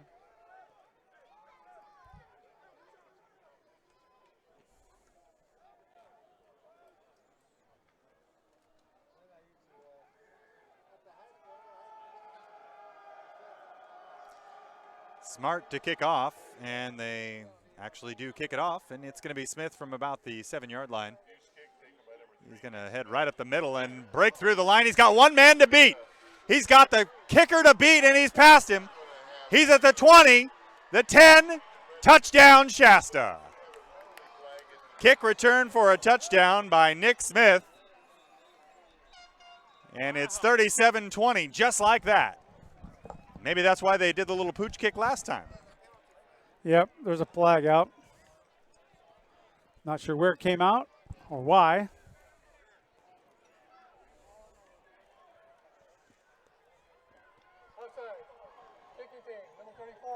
Okay. And it's on Butte because there is some justice in the universe.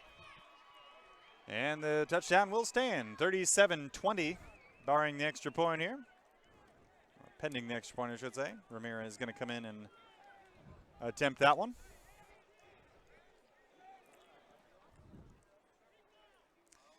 So Butte adds a garbage time touchdown after an onside kick, and Shasta returns a kick for a touchdown following that. Didn't see that coming. An exciting play here. Nice job for Smith. Oh, that's blocked. Extra point is blocked, and it's going to be fallen on by Sanchez. So wow. The score will remain 37-20. And a seemingly innocuous play there in a 17-point game here. Right. But that's the difference between a 2-score game and a 3-score game. So with an onside kick here, you could have theoretically had that be a 2-score game, and this wouldn't be over completely yet. It'll make it exciting. But, just the attempt.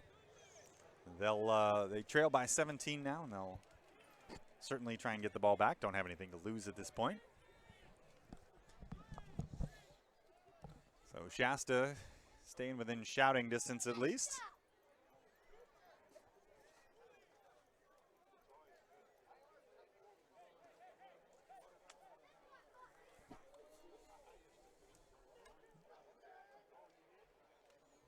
So two very different kickoffs. One a pooch kick that ended up being recovered by the kicking team, and then one that was taken all the way back for about a 90-yard touchdown return by Nick Smith.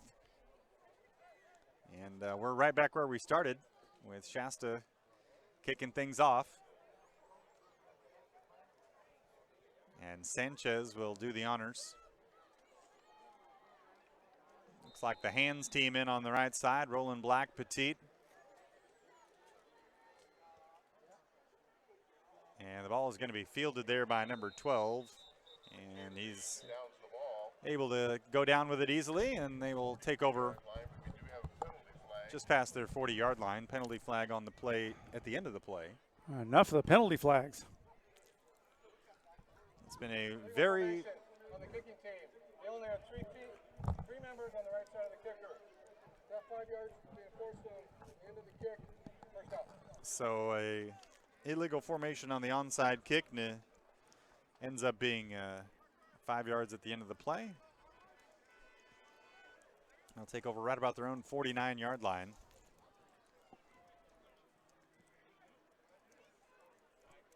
.247 left here in the fourth.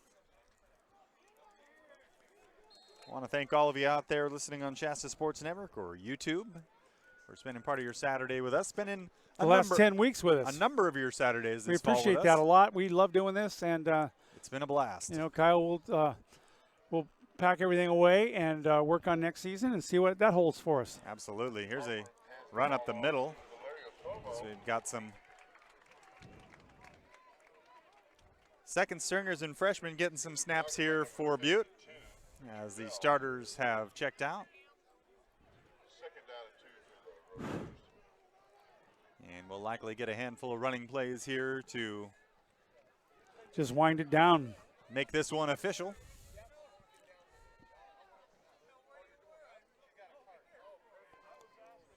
And for the Knights, a disappointing way to lose the season, but to finish the season with a loss, or rather 2 losses, I should say. But I will follow that up. 7-3 after 2-8 last year is nothing to I was turn your going to nose say, up I at. follow that up by saying that's a winning season. Mm-hmm. Coach Hamilton's done a great job.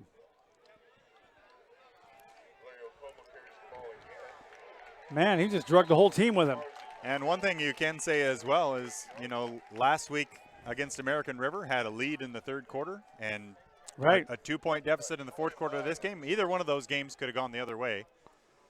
And the Sierra game kind of got away from them a little bit in the second half, but in both of their conference losses last weekend, this week, right in the game until the fourth quarter, and just unable to finish it off, unfortunately. So the Knights will be third in conference behind American River and Butte, and ahead of College of the Siskiyous and Feather River.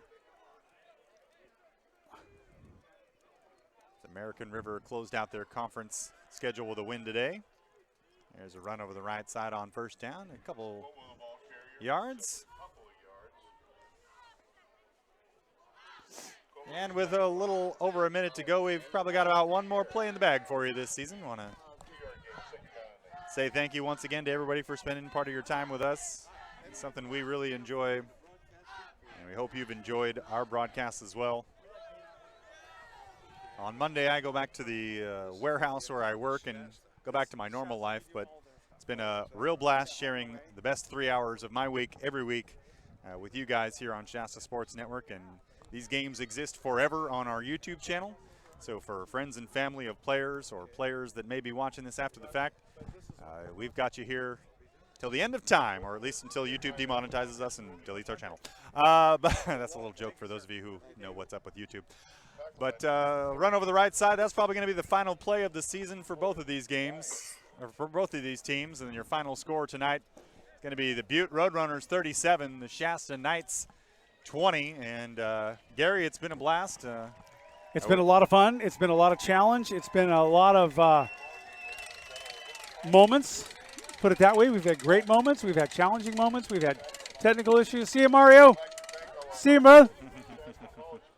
And, you know, we overcame all that stuff, and we're just happy to do it. We do this because we like it. Mm-hmm. I know that, you know, this is not our full-time occupation. Sure.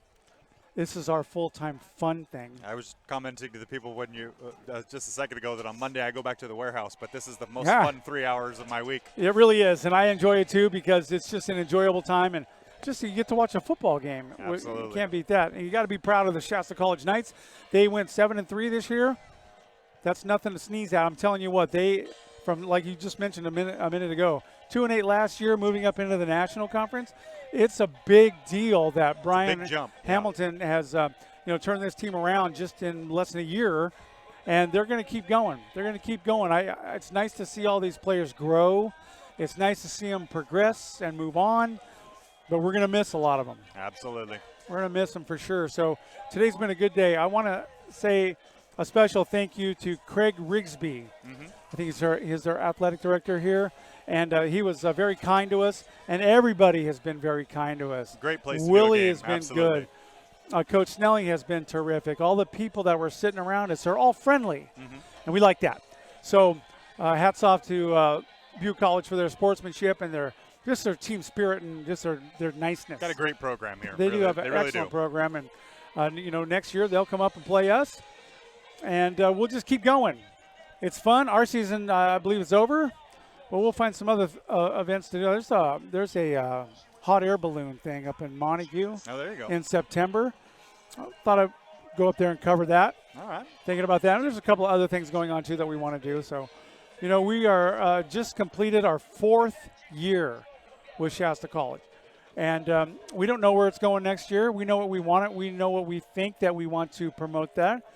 We have talked a lot about adventuring beyond what we're doing now and maybe get into women's basketball and then men's baseball after that. You're really excited about that. Sure. So, who knows? It all depends on a lot of different things.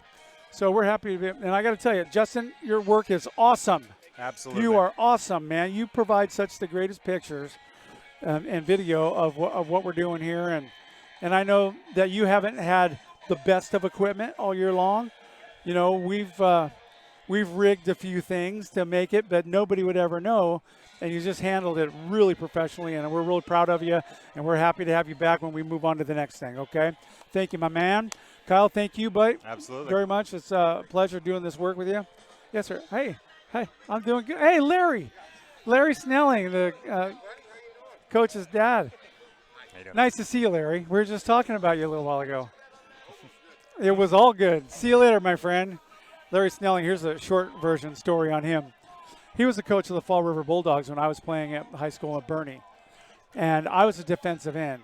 And I was on his side of the field all the time. And he would be yelling at his players and yelling at me, "Don't let that number 51 through. Don't let him through." And I got in and I blocked a punt. And he got even louder. So Larry Snelling, class act all the way. And his son, Rob Snelling's the coach of the Butte team, and you got to give him their credit too. So good season for everybody. For everybody here at Butte College, I'm really pleased to be at this facility. I like it a lot. So for Kyle and for Justin, I'm Gary Moore saying good night from Butte College. It's been a great season, and thanks to all you people who have followed us along all year long. Okay, we appreciate that, and we'll be back. So keep following our web pages and keep following our Facebook and all of our socials, and we'll keep you updated on what we're doing next. All right, so good night. Thanks for a great year.